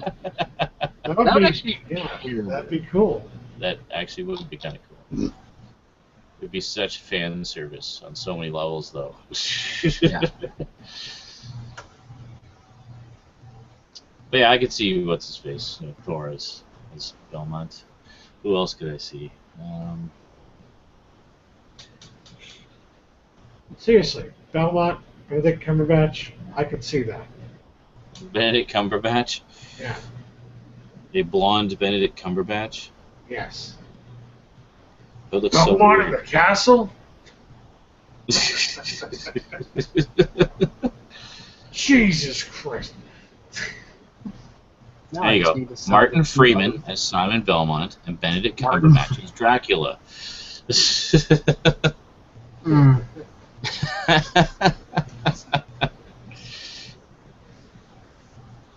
But yeah, but for people who are curious, that Roman Art suggests Simon Pegg as Simon Belmont. Simon Pegg. I'd actually be really interesting, but no. It'd be interesting. I'll give it that.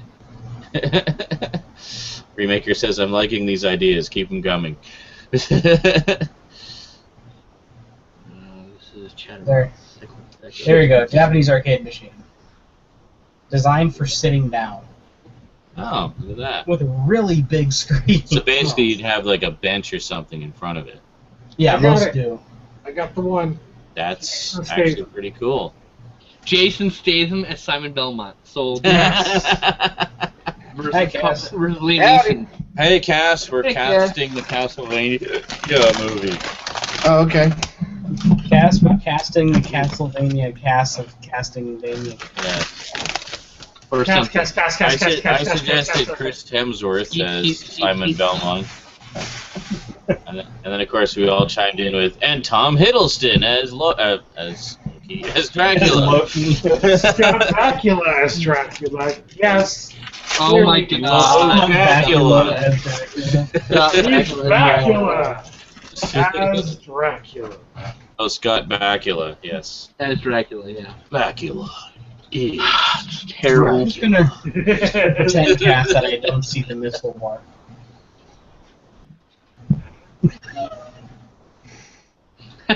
He turns around, sees the sun rising, and goes, "Oh boy."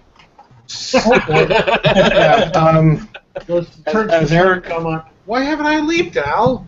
as as Eric can attest to with these rocket popsicles, I've become somewhat addicted as of late. Well, wow.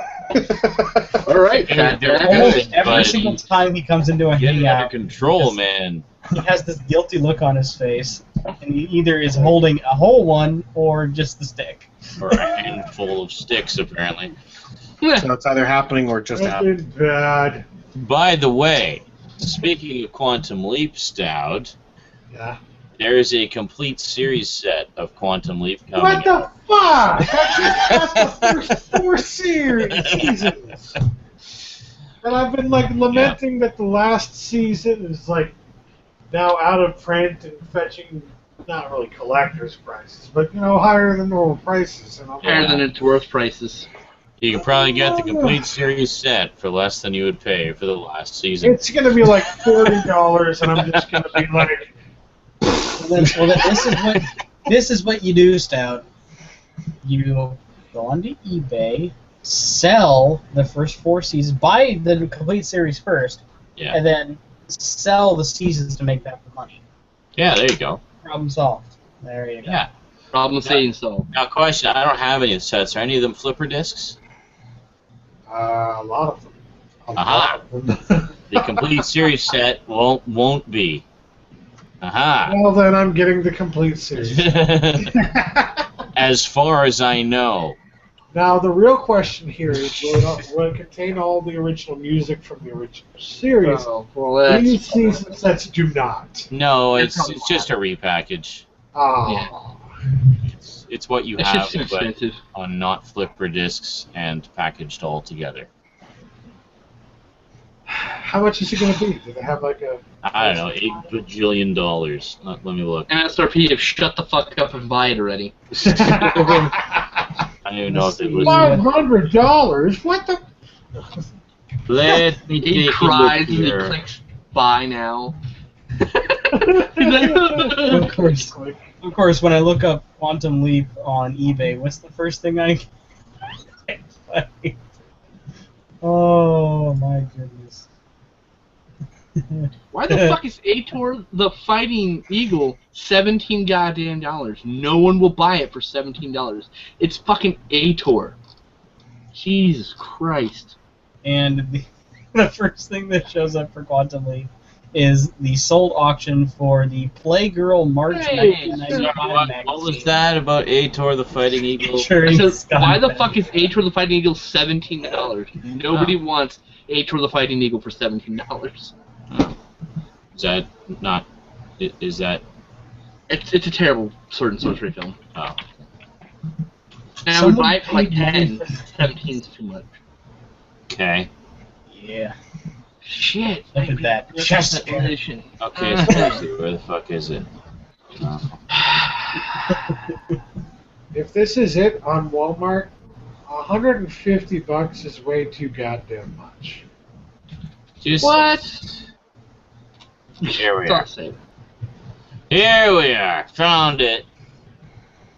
It says pre-order. I'm assuming this is the one. $150 Just is way too fuck. goddamn much. No. It is $152.98. on Amazon. God damn it. Now that is a very high pre-order price. The suggested list price is $179.98. So I would expect that it will be available for much less at some point. Just keep an eye out. Here's the problem. Even out of print, you can buy the original DVD sets, all of them, for much less than that. For under $100. About $85. Hence, wait for a sale or something, or for it to drop in price. I don't understand why it's so much. That's all I'm wondering. Because God hates you and you jerk off at night. There you go. Jesus. There you go. Because they think they can get that much for it. That's why it's that much. Here you go, Stout. Quantum Leap. Oh, there It's crap. It's I decent, agree. New sealed. $22.50 free shipping. Amazon, Please do. stop showing me fucking Amazon Instant. God, I hate that. I want to buy a 27 DVD discs. or Blu-ray. And they're all probably going to be on a fucking spindle, too. No, look at... Did you look at the screen? It's 5 keep cases. Did you even look, Stout? This is a universal set. They don't use garbage packaging. The only thing they've ever been guilty of is using shitty flipper discs. It's the single releases just put into a box. Well, yes, I said at the beginning it's just a repackage, like all the sets are. However, the difference is, this being an old universal set, everything's been reauthored onto single-sided discs. No more flippers.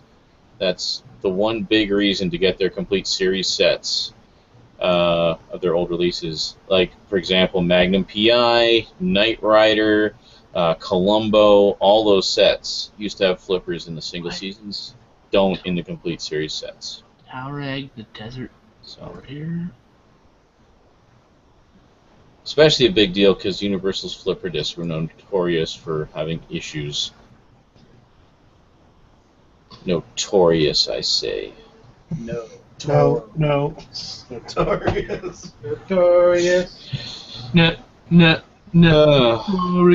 There we go. Now, that said, actually, funny you should mention that. Let me just jump back in here for a second. Some of you may have seen this kicking around. I was kind of looking forward to this. Oh, nice. The Twilight Zone 80s series complete set. Here's their review. Fun show, cheap set. Specifically, we'll skip ahead to where it talks about the packaging. I like the key art photo used for the set, a creepy window with an eye behind it, an empty room. Unfortunately, that's the only thing I like about it. This packaging screams cheap, cheap, cheap. The front of the package is held closed by a cardboard tab inserted into a slit in the side of the package. Really? It's a normal cardboard tab used for packaging, but this is the first time I've seen it used for something that's going to be repeatedly opened and closed. One wrong move and this will be ripped off. Yep. Cardboard is all single thickness and it's really flimsy. Carefully opening the package, you'll find the disc and episode information printed inside. The DVDs slide out from the left, and this is where the disappointment really hits. This is one of those horribly cheap, vacuum-formed plastic trays that stack the 13 discs, one on top of the other. I've gotten many emails about this packaging from consumers, and they all hate it. Now, I understand why companies like Mill Creek use it. Their stuff is created for Walmart's discount bins, and the prices are cheap. But I didn't think of this set as being discount until I saw the packaging that was being used. If we skip ahead here. To upgrade or not to upgrade. It says there's absolutely no reason to upgrade to this complete series set if you already own the 2 season sets. The season sets use slim trays. They were popular back then, the same ones used for Star Trek Voyager. And the sets came with a nice booklet that contained the episode names, synopsis, actor, writer, director information, and a list of any bonus material. The new set just has the episode title, the name of a guest star if they were known, and any bonus material associated with the episode. Right now, the complete series sells for $49.98 on Amazon, $10 off the suggested price of $59.98. However, the 2 season sets are selling for $33.99 each, $36 off the suggested price of $69.99 each, which complicates things. For people looking to buy the show for the first time, is it better to pay $50 for the complete series of cheap packaging, or $68 for both seasons and packaging will stand up? Mine are fine after 10 years. That's a question only you can answer. And there we go. So that was courtesy of TVShowsOnDVD.com, reproduced here without their permission, but I'm sure they won't mind the free publicity. Nope, flag. It's not the same thing as you, it's not the same thing as you post on your website. You're showing their website. You know? Well, yeah, exactly. Oh, TVShowsOnDVD.com. Go check them out. They're awesome. So, Brandon just wanted to say again. Sorry, Sean. Go ahead. I was going to say, yeah, so you probably just want to get the 2 old season sets instead of the complete series Crapfest set. I just want to say again for the SNI audience, Brandon, happy birthday. Thanks. Hey, Skin Soap, and I just wanted to share a birthday message with you.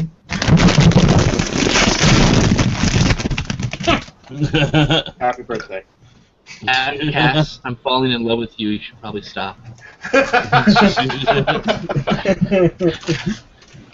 I'm getting all hot and bothered, Cass. Jesus. Actually, I have something to share. Stout knows what it I was is. going to say, Worried me. related to something? Cass, I'm kidding. I'm kidding. Holy crap. Oh, no, not that.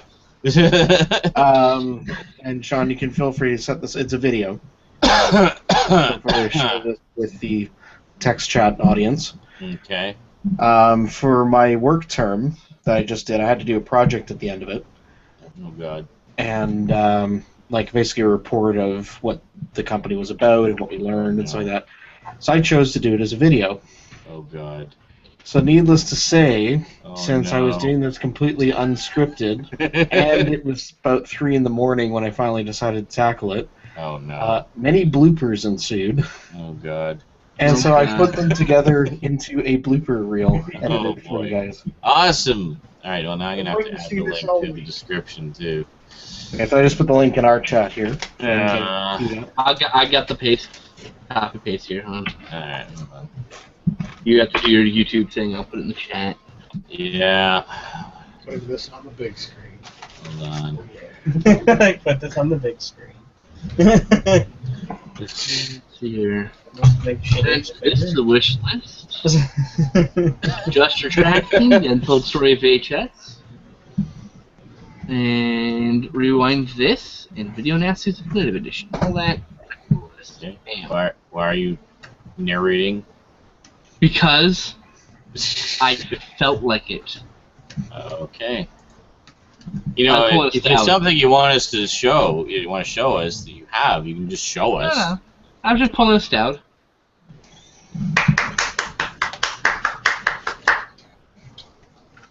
Are we ready to watch this?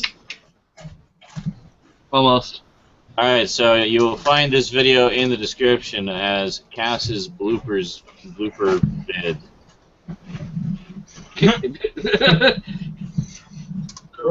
Project Save. Alright. So I had a lot of fun. It almost more fun putting this together than the actual video. Oh God. Alright, hold on. Does all the function. 4 minutes? Okay. 480p? Wait, hold on. I think we lost Cass. Did we? The hell? Hello? Cass? Hello, You hello. there? Up there. Okay. Oh, there. Alright, cool. Just very creepily Alright, I'm staring ready. at people. So, I'm ready to roll. Everybody else is ready? I am ready. All right, bloopers in 3, 2, 1, play. I'm connected to Get my name out. that. I'm trying to be so serious.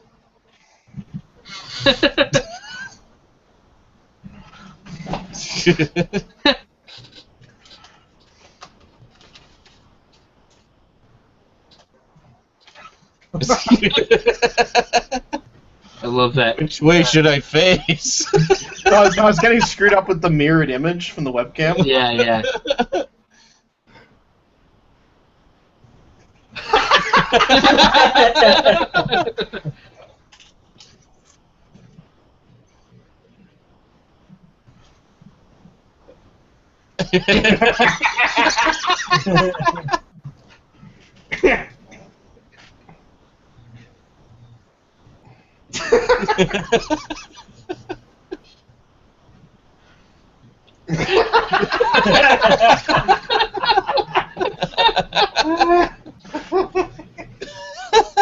Just so much fidgeting and concerned looks. I just moved Moved everything more into the frame.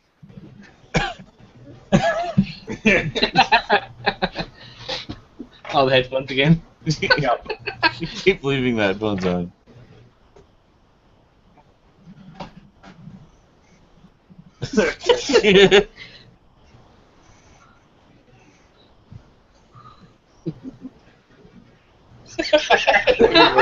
What? Worked my co-op off. I don't know.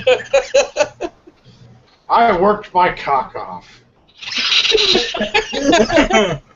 Just. I'll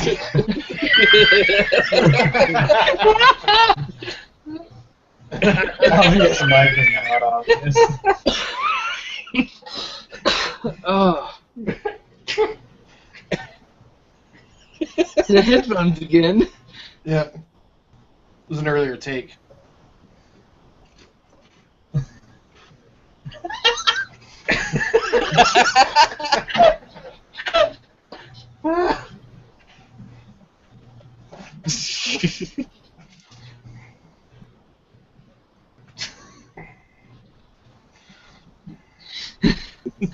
Summer of Summer of 14th.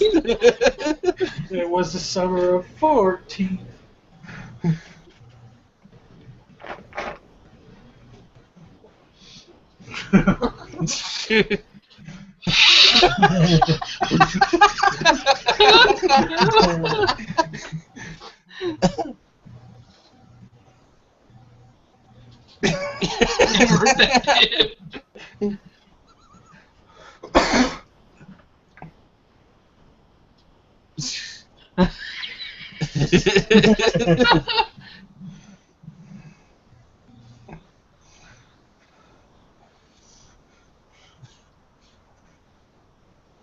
It's like you're being interviewed with someone substantially shorter than me.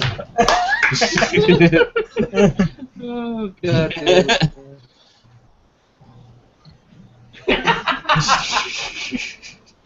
More background. I love the rustling of shit.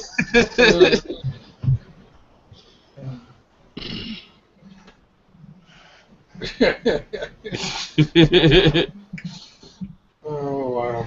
There you go. So I'm totally confused. Did you just leave the headphones on the whole time, or did you do it talking to the camera, or? Okay, so in the end, yes, I would take my headphones off, like every time I started recording. Okay. Those were actually from earlier takes where I was trying to figure out the wording, basically. Okay. Well, because actually, with the one where I did the done, I like that. That was when I finally got it right. And then it was after that I realized, oh crap, I've had my headphones on this whole time. So I had to redo everything from the start, but when I did it the second time with no headphones, I got everything in one take. Oh, there you go. Very I nice. was so much more versed on what I was going to say. And actually, You that said was- it 8 million times. That's why. Yeah. well, and actually the funny thing is that was all from like the first 3 captures that I did.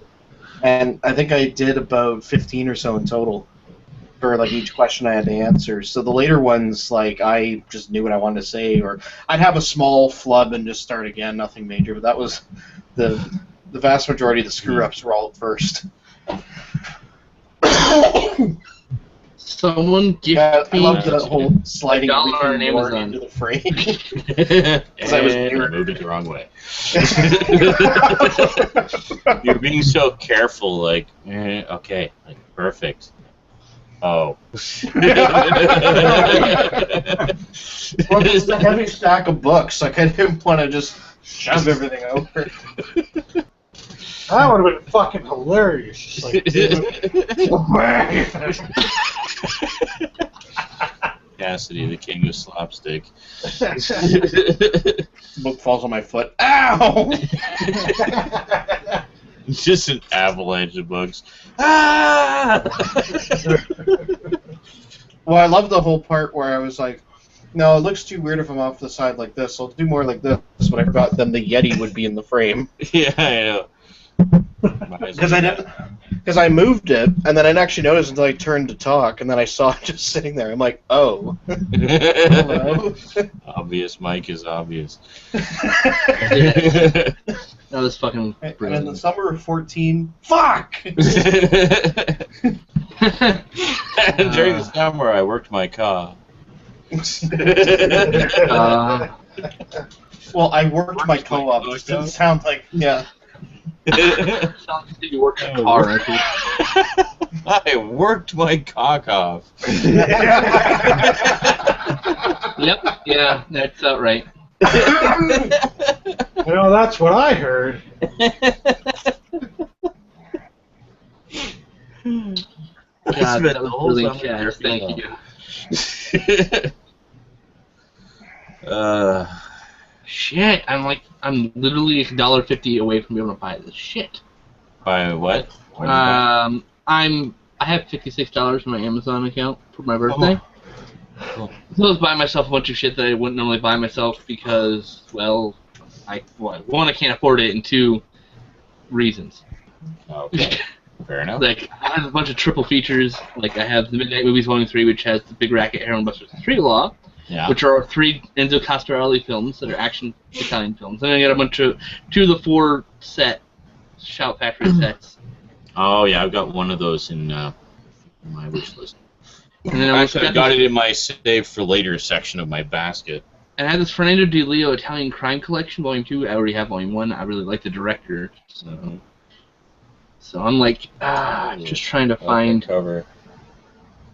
Yeah, it's got Shoot First, Dilator, Kidnap Syndicate, and Naked Violence. Awesome! Never heard of any of them. I'm sure they're great. I haven't either, but I know the director. Are they giallos? They're actually Italo crime movies, Okay. usually, is the genre you do. So Gotcha. it's the Italian crime collection. Volume 2. Yes. The Blu-ray is actually $1 less. Funny when that Every time I said, "Hi, this is Cassie McLean," you kept expecting me to say, "And welcome to Jackass." happens. I had the first set in DVD. That's kind of annoying. I'm not gonna match now. And welcome to Jackass. And then all the books fall on you.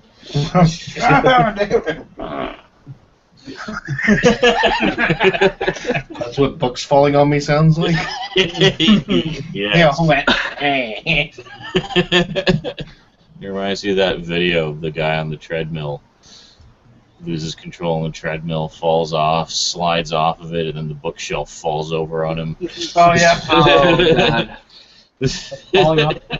Falling off of that thing was bad enough. No, you had to have a whole bookshelf fall on top of you. Also. Yeah. It's just one thing after another. Whoa. God damn it. Why did it say $76? Oh. So, Take you. on Tuesday will be a pretty interesting day. How so? What the hell? What the hell? Okay. Go ahead, no giggling. I just say that, and then I'll.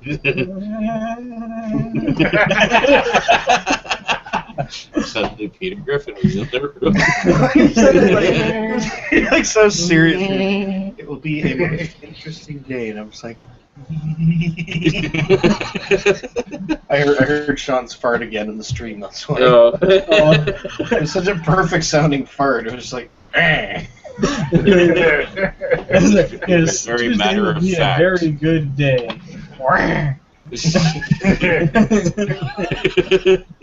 Oh, geez. Anyway, though, yes, on Tuesday I received. What the hell? I'm sorry, Eric. What? I set him off. Oh, sorry. Oh, God. Tuesday I get my copy of.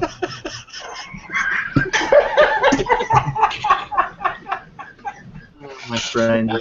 This is why we barely do anything live. Like actually, like stuff we're gonna pre-record. Oh my God.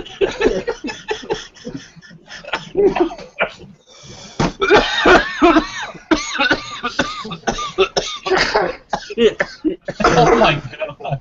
Now they're all dying, Eric. Go.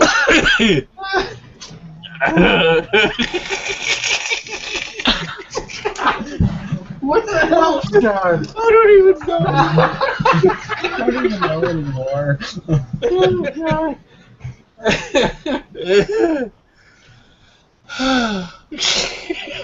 I just want to be like, I'm getting Destiny! I'd like scream it in between your Or just like type it. laughter. You're getting Destiny tomorrow? On Tuesday. For Sunday. That's hilarious, apparently. What am I missing? I don't even know what I'm missing. We don't I even know. think anyone knows. I think Sean is laughing about me having kept laughing through the serious story. That's just making him laugh more. Yep. Just laughing about the whole situation. Yes. Yes. I think all our laughter was feeding each other. It just reminds me of my my ETS stream where I'm just like, can I talk? And you and Stout just both get completely gone. And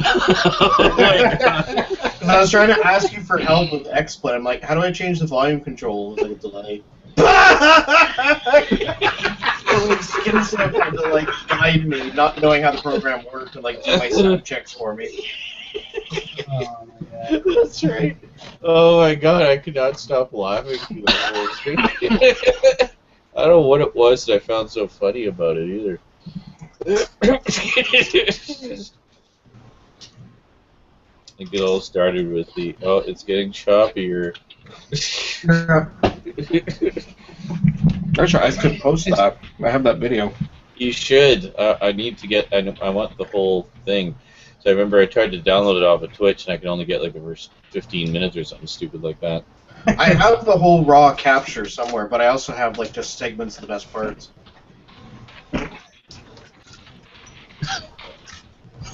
I like that the email. You receive payment from your buyer. Ship now.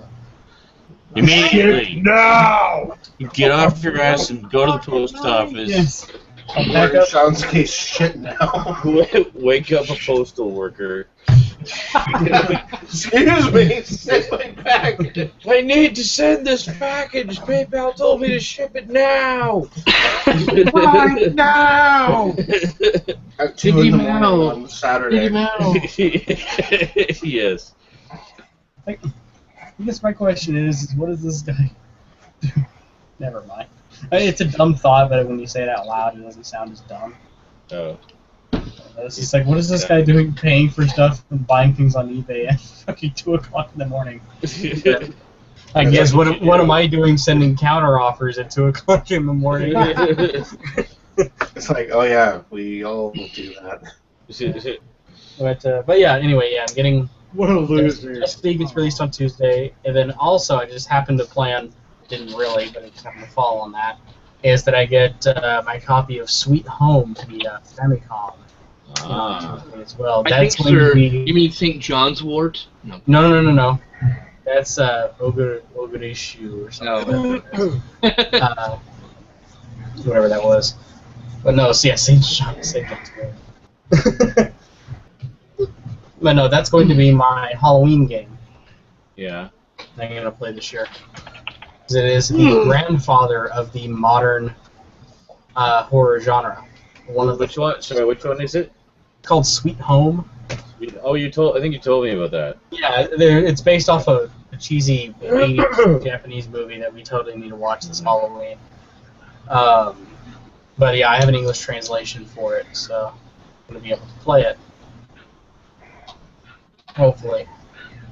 If all patches well. All will patch well.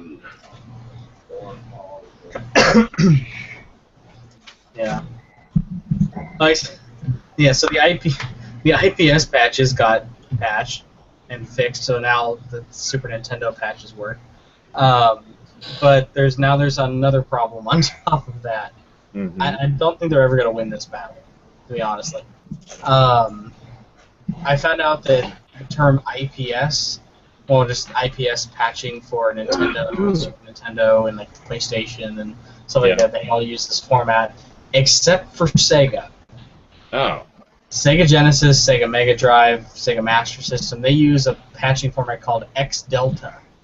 Okay. So, yeah, I discovered that. So it's like, great, you put in all this work to add IPS patch support for the Retron 5 so you can patch your actual cartridge games, like translations and ROM hacks and all that fun stuff. But the other bulk half of your system needs X Delta patches. It's like, well, crap. So you can use some patches. You can patch about some half. games. Yeah, so my original argument was when they first released the ability to put these patches on was that there's these things called these header files that when ROMs are created, they create these files that has a header. Pretty much it tells the emulator this is the beginning of the ROM. And the system already knows this. And The problem is when they did this patch support, they did not add header file support. So none of the patches worked. None. See. Hey, I've got an Ouya coming to me finally. I'm very happy about Yes, he does. My friends on Random and Amazon banded together to buy me an Ouya for my birthday. That was cool. So now, like me, he can join the revolution. Yeah, one day when they get a TV in here, you can actually play it. But still, Revolution. till then. Revolution. Sorry. I will shoot you in the face in neon shadows. All I'm saying that they. He was talking to me, Stout. Shush. All I'm saying is give peace a chance. All I'm saying Oh my God! Really? Yay! I guessed correct. Give me the keys.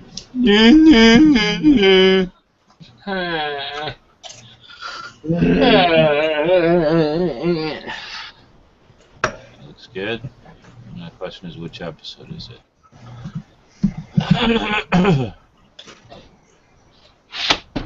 Haunted Highway. Heard it her way. Haunted Highway. I'm just carrying on with my. Part of my little Highwayman remastering project here was to create the best quality versions of the opening titles and the opening narration. So I essentially had I had 6 first-generation SP recordings of episodes from which I could pull bits and pieces. And yes, I just finished putting together the nicer quality version of the intro with the best picture and the best audio. Ended up taking about 6 pieces of elements to put it all together and get the most flawless version possible with that social theory. But, What are you, Criterion? Jesus Christ. so, managed to assemble it because there's a couple episodes where the opening titles were fucked up in some way, so now I have clean ones that I can drop in and replace them. So, yeah, pretty cool. Pretty cool, laddie. Very good. I take my capturing projects seriously. I think that's good. That's a good thing. So I'm going to drop that in there. There we go. Yeah. And watch, as soon as I go to all this trouble, they'll announce a DVD like next week. Yeah, Right. I took one look at Angry Joe's video, his latest video, and it's just him doing his best dick-sucking face. And I say that lovingly. But seriously, his face looks like this. Someone quick what was photoshopped a dick in his mouth. Angry Joe. Oh, Angry Joe. I'm sure someone will put a dick in there. That's what she said. That's what she very lonely said. I'm sure someone will put a dick in there. Looking down your sad, lonely vagina. There you go. Tiny, but you can kind of see right here what I'm talking. Can you control plus to zoom in or something? Or shift scroll, control Actually see. scroll, Or shift scroll or control scroll, whatever. whatever it is to zoom on Chrome. I can't remember what. God damn it! You should have figured it out by now. Why is it not zooming? Zoom in, Stout! Come on, zoom! Just hold control and scroll your mouse wheel. It's a lot easier. What? I just do control plus. Or you can do control scroll wheel. Yeah. Whichever No, one. I'm doing that, and it's not doing anything, so fuck you guys. Oh, There you go. Finally Oh, did no. something. Wait a minute. Almost. And it zoomed out again. What the hell? Whoa. Oh, there you go. There you go. Scroll. Yes. There it is. Oh, Jesus. Look at that dick sucking face. There's some dick mouth right there. I like his Superman shirt, though. Oh, he does that all the time. He wears that one all the time. It's very nice. It's like a Death Superman shirt without the bullshit. Probably has a closet full of them. He gets paid to be an internet celebrity. Of course he does. Get a few more of my Geek shirts as well. My Doctor Who one is a little showing a few minor signs of wear. Mind you, I'm pretty sure it was a bootleg to begin with. So, bootleg Doctor Who stuff everywhere. It's the only way to get a classic logo shirt. There just isn't an official one out there. At least not that anyone is making available to the public. Because people are dicks. Yeah. Dicks. I am running out of steam. Good lord. Dixie Flatliner. Dixie Flatline. Dixie Flatline. I know.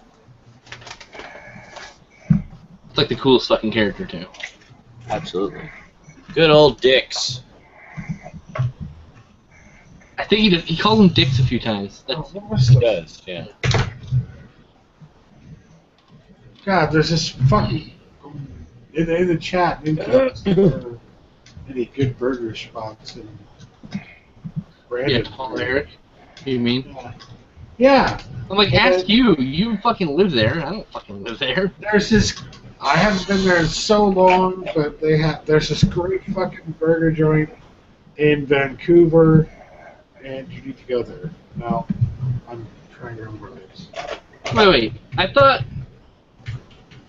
I thought Paul Eric lived near you.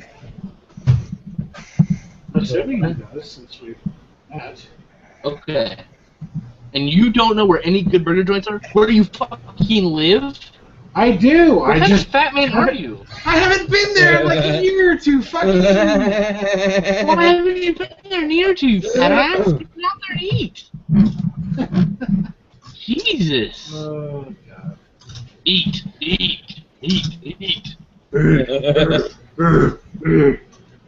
Like John's mom.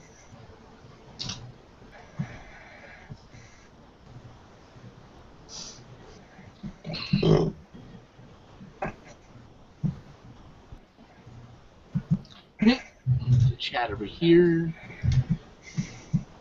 Your chat. I don't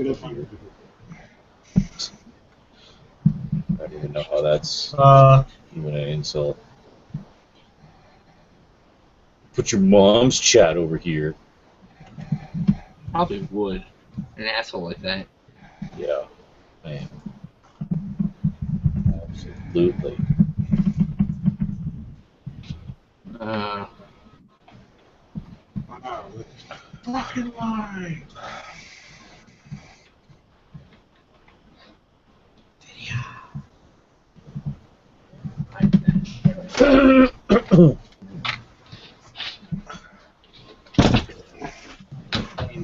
Playing a little hacking.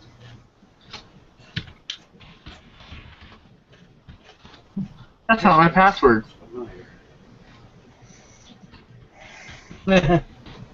Oh, This is the one, actually. I believe it's called Burger Bungalow. Yeah. So, Well, that doesn't sound like a good place. You should eat there, obviously, because that's the best kind of places. When they're like, Burger Bungalow? And you go there and you're like, God damn it, it tastes good. Burger Bunghole? I had a place near me called Top Hat in Ventura. Top Hat Burgers? That sounds lame, right? And you go there and you're like, alright, it's pretty fucking good. They have fry sauce that you get with the fries, obviously. And they have this burger with... Okay, where's the fucking menu? There's the menu. Oh, they got a pork sandwich. Pork chop sandwiches? Pork chop sandwiches. Oh my god, I was watching the real PSAs on my G.I. Joe DVD set the other day, and all I could think of was the the not real ones. I like seeing all the clips that we've seen so many times. Oh, no, Yeah. circle. Well, and you realize just how much work they really put into editing those together. Yeah, fucking great. I just want to ride my motorcycle. Yeah. I don't want to die. I just want to ride my motorcycle. Cool. Yeah.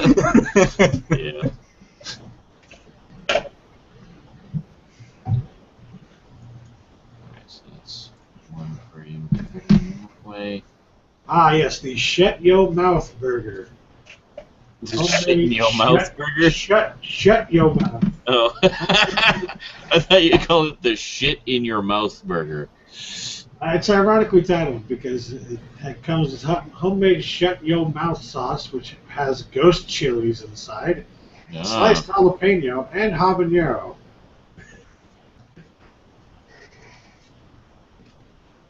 So, you know, if you really want, like, the spiciest burger you've ever had.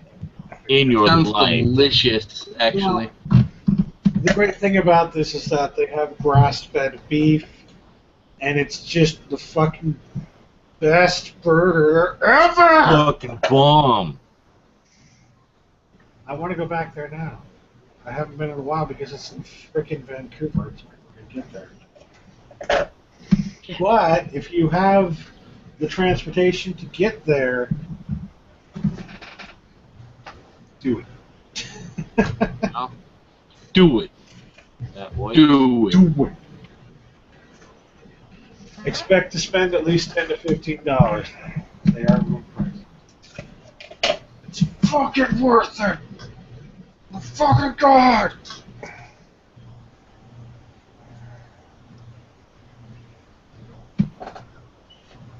It's good.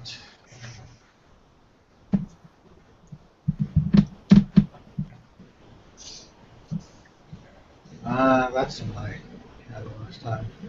The Mechanical Bull Burger, which has homemade root beer barbecue sauce, pepper jack cheese, hickory smoked bacon, homemade onion straws, and lettuce. Sounds delicious. Onion straws. And nutritious. Oh yeah, nutritious is something it ain't. I know what episode this is. Oh, Send in the Clones. Right. Send in the clones.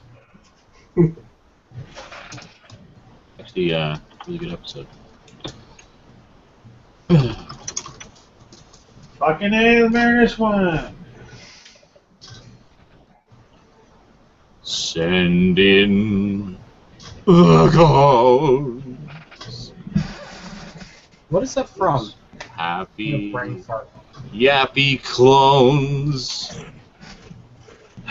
The song is actually called Send in the Clowns. Yes. And You probably remember it from The Simpsons, where Krusty was doing his comeback special and Yep. sang it. Krusty the Clown, comeback special. I love his singing of that. It almost makes me cry. Send in the clown. It's so emotional. It was. Going in the chat goes, Vancouver, what planet is that? Vancouver. Now, is that Vancouver, Canada, or Vancouver, Washington? Or Vancouver, The Portland. fake Vancouver, Washington. Okay. The real Vancouver is Vancouver, British Columbia. Yes. That is the correct answer. We will now not send a killer moose after you. Honestly, I look at Vancouver, I'm just like, so it's just the other Hey. side of the water from Portland. Moose once They're bit my totally sister. different city. I know where that's from. She was carving her name on the side of it. And I was Carving her name on the moose. I just bit her. No, really, it's true, I swear. It was a wit. Also wit. That movie showed up in its entirety on not on Netflix, but on Facebook. On Facebook? Someone uploaded the entire movie to Facebook. That was a movie that my friends and I quoted to each other a lot growing up. That's how we know we're nerds. Yes, Kentucky. it was that and Hitchhiker's Guide to the Galaxy. Things We quoted a lot. Brilliant. It's a fitting title too. It is, really. Sorry, Kentucky. Vancouver here in the Washington part of Vantucky. They got Kentucky. There's a place here called Hamilton that's so Kentucky. like white trash and hillbilly. We call it Hamiltucky. So yeah. Max. Yeah, I went to Oldies Fest in Hamiltucky. That was an experience. Duncan Large was killed by a creeper. Massive issue at work right now. You're at work? Yeah, he works for a tech company. Oh.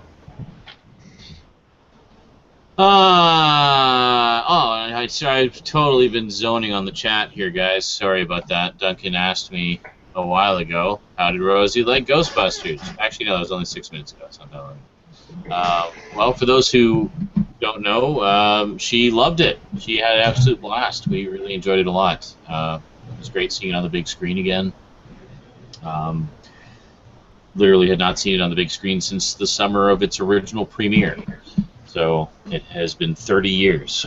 Of course, I've seen it on every video format known to man since then, but yeah, so no, she had a great time. She'd never seen it before, and thoroughly enjoyed it.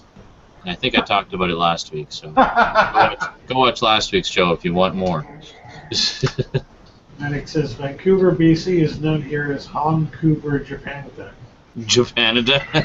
Wow. I've heard Vancouver before, that's very sure. Wow. Japanada. Wow. At least Vancouver. at least it wasn't cast with the Asian joke for once. Well, let's just saying. be Well, honest. actually, the other one they say in Vancouver is they say, what's the name of the river that separates China from India? It's the Fraser River. The Fraser River is the one that runs through Metro Vancouver. Oh, God. Oh, God. Because actually, the Fraser River specifically, one of the crossings, it separates Richmond from Surrey. And Richmond is predominantly Chinese, and Surrey is predominantly East Indian. So, I killed that guy myself. I killed him myself. No, I killed him with myself. Oh. How did you kill him? I used me. I actually used a mine that I ended up dropping right as I died. You stepped on it like a fucking moron. You pooped the mine and the guy stepped on it. Fuck you. Poop jokes. One other cool thing about the Highwayman, its narrator was William Conrad. Conrad. William Conrad. He was the fat man from Jake and the Fat Man. But he Who's had the fat one? What do you think was in that date? he had It was- an awesome voice. He was also the voice of the Lone Ranger in Filmation's Lone Ranger show. Surprised Cass didn't pick up on that reference. Billionaire Body Club. That's what this one is. He said he was Jake. He was the fat man from Jake and the Fat Man. And I'm like, what do you think was in that Danish? I think it was cheese. I got a different problem with cheese. Are you gonna eat that body? No, he goes, I can't move it. It's a crime scene. And he goes, no, I got it. Let me just could you rest just my eyes." describe it to me, or? You describe it to me. This like cuts away, and it goes back, and he's just. The chair. Oh, it was kind of funny. Not too long ago, we were having a conversation about the Mod Squad and all those shows on the retro All networks. those shows. Well, it was stuff like Adam. We were talking about Adam 12, Emergency, and Yes. all those. Good. Me TV, which is our retro station here, dropped Mod Squad. Aw. Dropped Mod Squad. Kept. What do they keep? I think it goes straight from like It used to be like blocks, and obviously like themed blocks. They all like cop shows or things set in LA. And then it'd go to like westerns, then it'd go to sitcoms and comedies from there. But now it just goes from like the Rifleman to Adam 12, and then over to then it goes to like the Big Valley, and then it jumps to Dragnet. I'm like, this makes no sense. That's like all over the map. Whoa. I know. It used to be like it would be Dragnet, and then it'd be Adam 12. Yeah. And then it'd be like the Mod Squad, and then they do like all the westerns, like the Big Valley, and then the Riflemen and all that. Yeah, so it'd be kind of But themed. now they're jumping all over the fucking place. Let's go from Big Valley to Dragnet. Those go together. Yes. See, it made sense to have, because also they're inserting chips in there somewhere. Okay. And I thought when they still had all those shows, it would make sense to do Dragnet, Adam 12, Emergency, and then Chips. Yeah. that just kind of makes, or Chips and then Emergency. Then have the fire department. Fuck, who needs the fire department? Even though fucking Emergency has probably one of the most amazing guest starring lists I've ever seen in a TV show. I mean, it had everybody from. I mean, the big one, obviously, I noticed right off the bat was they had John Travolta in an episode. In Emergency? Yeah. Huh. I probably would have been around the time he was doing Welcome Back, Kotter. Maybe shortly before.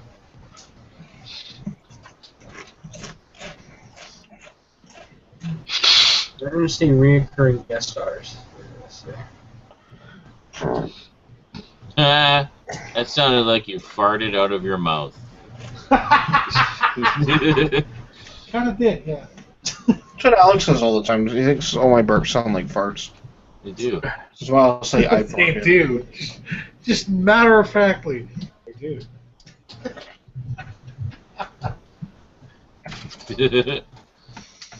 So, Remorse did an article for the site that like a few weeks ago that I was lazy and didn't fucking edit and post up until recently. Surprise, surprise. Yeah. It's a great freaking retrospective about Tank Girl, the movie.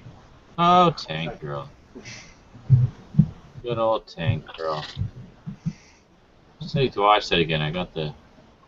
It's getting the Blu-ray. Thank you. I have not checked out Robert Rodriguez's TV station El Rey, but me and Brandon and I recently watched the entire first season of From Dusk Till Dawn.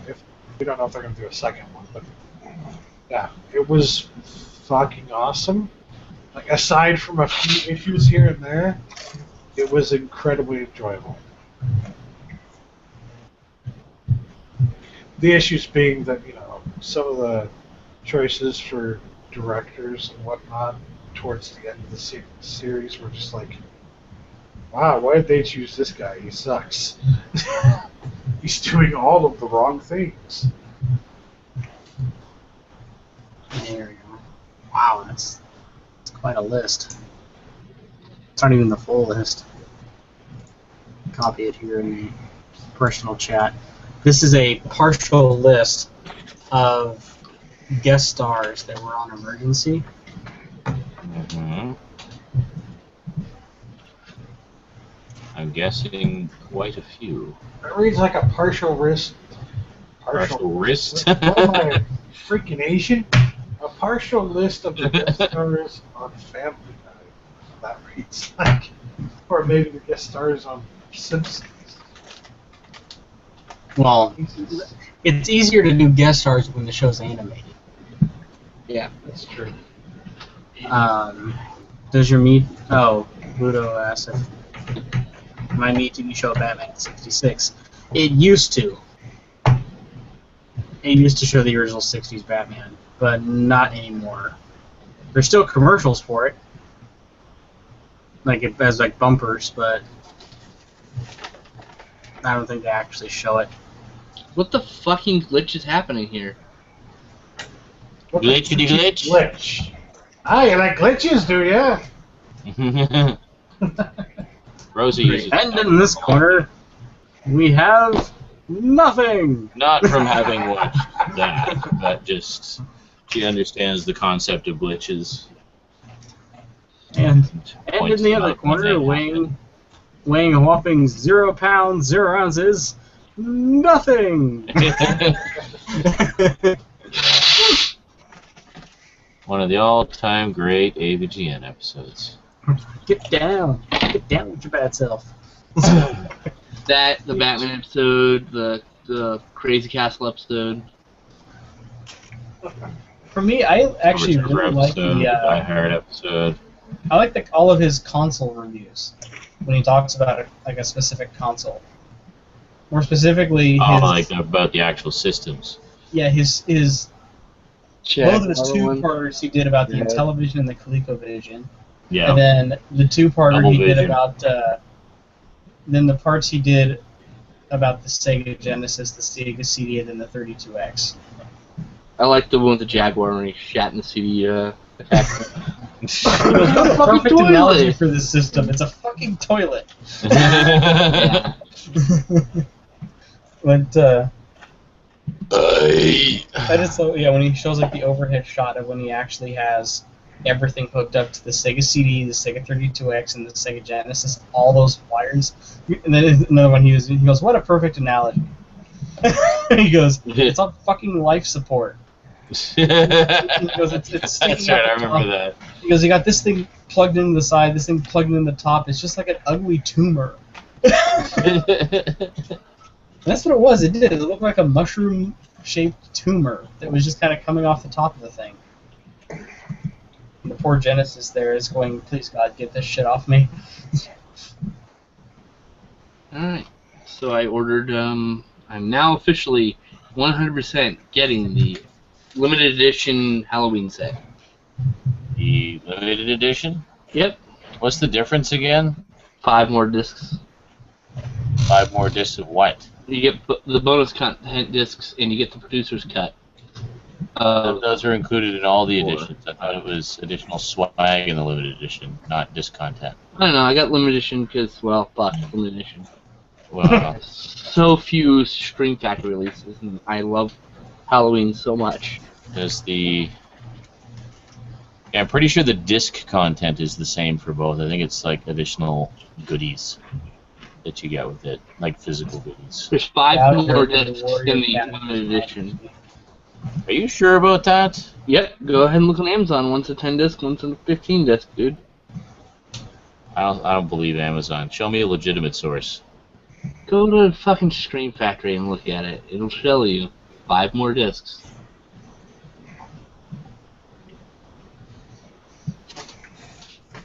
Magic of Photoshop? I don't think it was that big of a difference. That cat looks so badass as a warrior. Oh my god. I just look at that picture and in my head I just start going. Ba, ba, ba, da, ba, That's da. going to be creamed during not cram shift, in pop chat. Epic. Brace yourself. So, More who kibbles. else? Oh God. Who else is eagerly awaiting the destruction of mankind by the asteroid known as Pitbull tomorrow? Tonight, dude. Tomorrow night. So what's happening? No, now believes that this asteroid that is not going to hit us I is know. going to hit us. How do you call an asteroid Pitbull? How do you do that? Like, seriously, they name hurricanes after all these nice, friendly, names. Oh, Yeah, but then how many? comes along? Pitbull. Let's call it Pitbull. Pitbull sounds awesome. You want to know why they called it that? Because they're not weathermen. Because the person who discovered it got to name it. That's how this shit works. I'm surprised they That didn't. guy is a bad. I would have taken the and the advantage of naming it Kakapulu Shire. The Earth was destroyed by Kakapulu Shire. Oh, great. Yeah, That tells me all about the limited edition. It doesn't tell me anything about the non-limited edition. Well, the thing about the asteroid is that it's going to come closer to the Earth than the Moon, and just barely out of the reach, of some of our satellites. So, yeah, when something comes that close, Oh yeah, Just tomorrow 2 Eastern. It's gonna pass by us while I'm sleeping, because it'll be fucking 11 a.m. here. I'll be able to sleep still. Fuck What? that shit. no, they said 7 p.m. here. They said 2 10 p.m. Eastern, and they're 3 hours ahead of us. They That said would be 10 p.m. Eastern. There's another one that says 2 p.m. Eastern. They're fucking wrong. Yeah, you could be wrong too. Nope, I'm always right. Nah, I have no idea who's right. The point is, who gives a fuck? I know I fucking love science. I can do like a live stream of it. We'll just do like an hour live stream of all three of us just looking through the pictures and stuff from the Facebook page. I fucking love science. Okay, why does nowhere say what the difference is? Seriously. Because Fucking Blu-ray.com doesn't say anything. Well, according to Shout Factory, that limited edition version was sold out ages ago. Well, no, they had a limited set for their site and a limited set for Amazon. They stated that on their Facebook page, that they'd be releasing limited editions for Amazon too. The one on Shout Factory comes with a poster, so on Amazon does not come with that poster. There's a bonus for ordering through Shout Factory. So, which I didn't have the money for at the time. So, and it sold out in like 2 days. You know, I went over to Amazon. And I have to scroll through their whole fucking Facebook page to find it here. I'd be pissed off if that producer's cut is only available in the limited edition. That's gonna really piss me off. Didn't Apophis already go by us once? And yeah, our atmosphere is several hundred miles up in the air, so if it went through our atmosphere, who gives a shit? It's not like we're gonna fucking see it blot out the sun. we're doomed. According to I don't even know how big it was. It's just that it was closer than the moon. Yeah. Well, the It's cool thing, I didn't see it. I looked up in the sky. I didn't see anything. So I the cool don't even thing know. about asteroids is you never really know what's going to cause havoc. Because it could be a giant thing that breaks up into Fuck this. nothing Google. in our atmosphere. It's not gonna break up. Well, this one isn't even No, if anything, it's close. gonna pass by us and just go, "Tell me." And that's it. I mean, we make such a big deal, but this is a really common occurrence, actually. It's pretty common for asteroids to come close to us. That's why people for decades have been saying we Do you need to have realize a that plan. if we safely pull one of our satellites out of orbit without burning it up in our atmosphere and examine it, you know how many pot marks and dents and holes that thing's gonna have in like the wings and the shit? God, it looked like someone just took a line of people with shotguns and just started firing at it. Well, I would imagine that if we ever built a defense, that it would be some kind of a bouncy defense, so that whenever an asteroid came close enough, it literally Okay, bounced off. everybody in the U.S. start chewing gum now. That is You will be ridiculous. surrounded by A bounce. a giant ball of. Yeah, so let's seal ourselves in a giant rubber ball. The problem we have now is there's no funding for that program, so we don't have a fucking plan at all. No one's even thought of it. No one has any goddamn clue. Oh, we can shoot with a nuclear weapon. That's just gonna make really bunch of big parts. Okay, then what? You can attach the one plan they thought would work would be attach an engine that would alter its course. No. You need to send a bunch of celebrities up there. And have Send it. Oh, fuck me. Alright. So the 10-disc edition includes the original theatrical versions, and that's it. And select bonus features. Yep. Well, fuck me. They were very clear on that in the original postings. The limited edition has like the unrated Blu-rays and shit. And all the other cuts. But it still doesn't have hair in the aisles, I believe. I think that's still not existing on the set. Well, because that's Universal. That's true. This is Anchor Bay and Shout Factory. So. It doesn't have the same master as that Blu-ray. It's not the same. Huh? It's gonna have the same master. It comes from the same master, the same Halloween 2 master, but that's it. Is it? I thought it was a different master. Didn't you ask them about that? They said it's from the same master, but they cleaned it up more. But it's the same master. It's still gonna have the same amount of detail involved in it. You know, Yes. It's a little soft in the image, but it's nothing big. So, in your opinion, which one is better, like in terms of like picture quality? I would go with the Screen Factory one. Really? Well, yeah, because it's got a lot of the small little damage marks have been cleaned up, and so it's ever so slightly better than the Universal. But you already have the Universal set, don't you? I have both. Yeah, so there you go. But well, no, like damage doesn't bother me as much as loss of detail. But the details can be the same. Detail's the same. Yep, they're from the same source print. Okay. The difference is the Screen Factory did a little restoration on it. I thought you just said one of them was a little softer. No, the source print is soft a little bit. Okay. Yeah, because it's just yeah. Alrighty Part of then. it is the film stock they filmed it in the 80s with. It was really cheap. That shit goes soft after a while. It's not cared for. There's only so much you can do. I might have a bit of a problem getting this Halloween set. Looks like it may not be available in Canada. Seriously? Shoot me a gift card, I'll mail it to you. Mind you, I was looking at the Shout Factory one. The Amazon one might be $120. It's only $120? Yeah. Well, fuck, I'll buy this on my next paycheck. Mine was $126 with tax. So, because I got charged tax, because Washington. That's why. I'm lucky I live in a no-tax. It's funny. The 3 states I've lived in, California, Texas, Washington, in the last 5 years, all of them have tax on internet sales. I'm like, shit.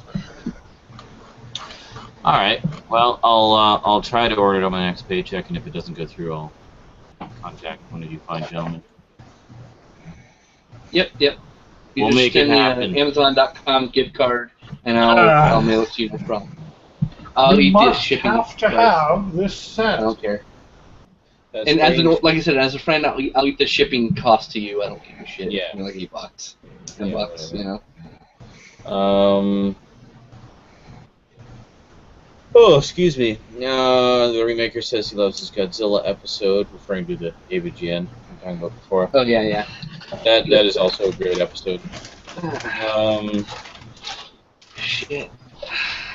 That strange guy says, "What is your favorite conspiracy theory?" From Latin says, "All of them." I say none of them. I think conspiracy theories are a huge waste of time, and often complete and utter bullshit. My favorite. The Polybius one is kind of interesting.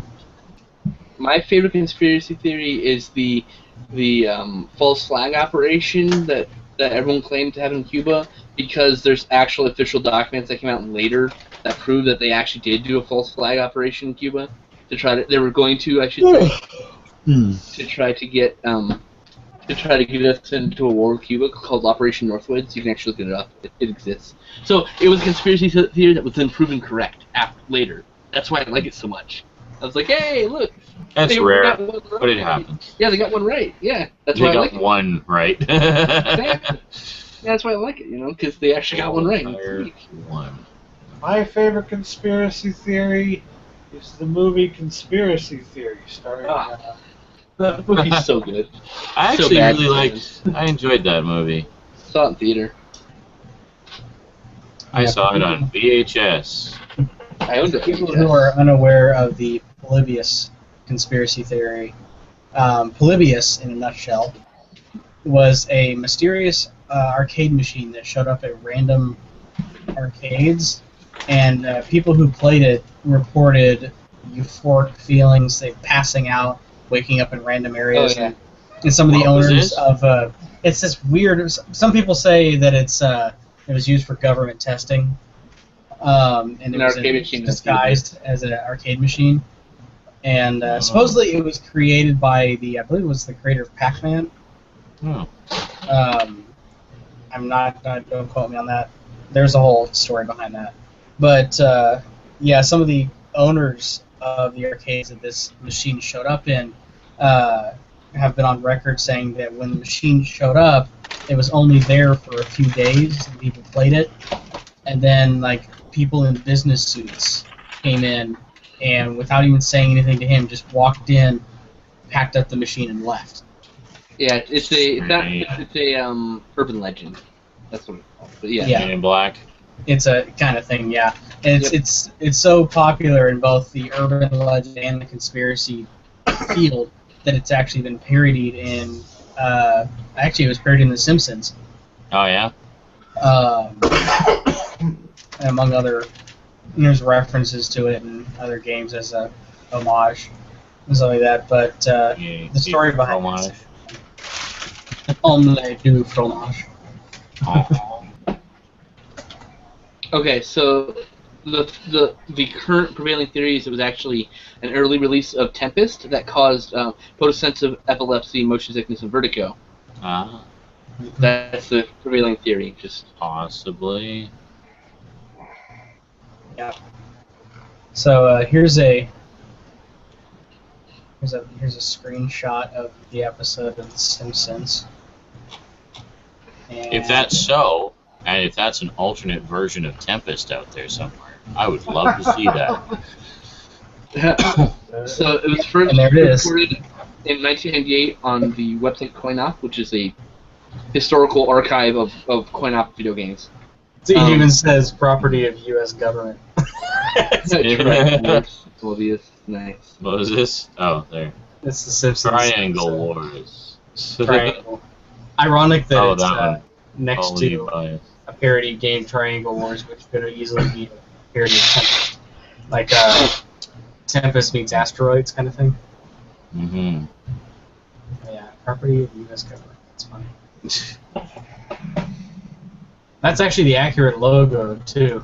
That's how it supposedly looked. With the sort of MASH font. Yeah, MASH blocky font. The stencil font. Oh, I am tired, and I sense some of you are as well. We knocked off a little early this week. Yeah, I'm getting there. So there's the original logo. Still recovering from the last couple days. Is that the actual game? That's 1981. It's probably a mock-up, but yeah, that's the actual logo. That's the alleged experiment. A company made a game in 2007 called Oblivious in honor of that, so that's probably where the screen's from. So it's free on their website. Cool. I'll have to check that out. Alrighty. Well, we're off to be experimented on by the U.S. government, so have yourselves a wonderful week, everyone. There'll be no Transformers this week, unfortunately, as was originally planned, just because I had to do some shift swapping in order to keep my weekends free for Rosie, and as such, I had to take some night shifts for the next, 3 weeks. There won't be any more group viewings for the next few weeks. I know I say this every week, but I'll say it again. I'll try to get some videos out sometime this week. But we're still doing SNI, right? Oh yeah, we'll still do SNI. Yeah, okay. For sure. Because I mean that's on a Saturday, so I'm not working on the Saturday, so that's okay. It doesn't affect it. We'll all get our SNI fix. And join us on Fridays for League of Extraordinary Cinephiles. Our second dry run of Major League happens on Friday. So are you doing the 4 or 3 runs or whatever? We're doing as many runs as it takes to get the jokes down. We think probably 2 runs, and then the actual show will be the average. I thought you were. We got quite a few jokes. We got quite a few jokes the first time this Friday, right? But there's some gaps we need to fill in. So I see. So if you guys want to come and write some jokes for the show, they'll get used, and we'll give you credit at the end of the Unless they official suck. episode. Well, no. We actually, the way it works is we need good jokes and bad jokes, because some people get lots of fun out of terrible jokes. So Nice. we gotta put I'm some in there. there on purpose. Some in there. So you gotta make everybody happy. A little balance of everything. Mm-hmm. Alrighty. Well, that is it from us to you for now. Have yourselves a wonderful week, everybody. And thanks for coming out. Thanks for chatting. Until next time, sayonara. Oh, I might do some Twitch stuff this week. Fuck her right in the pussy. Pepsi's really cold.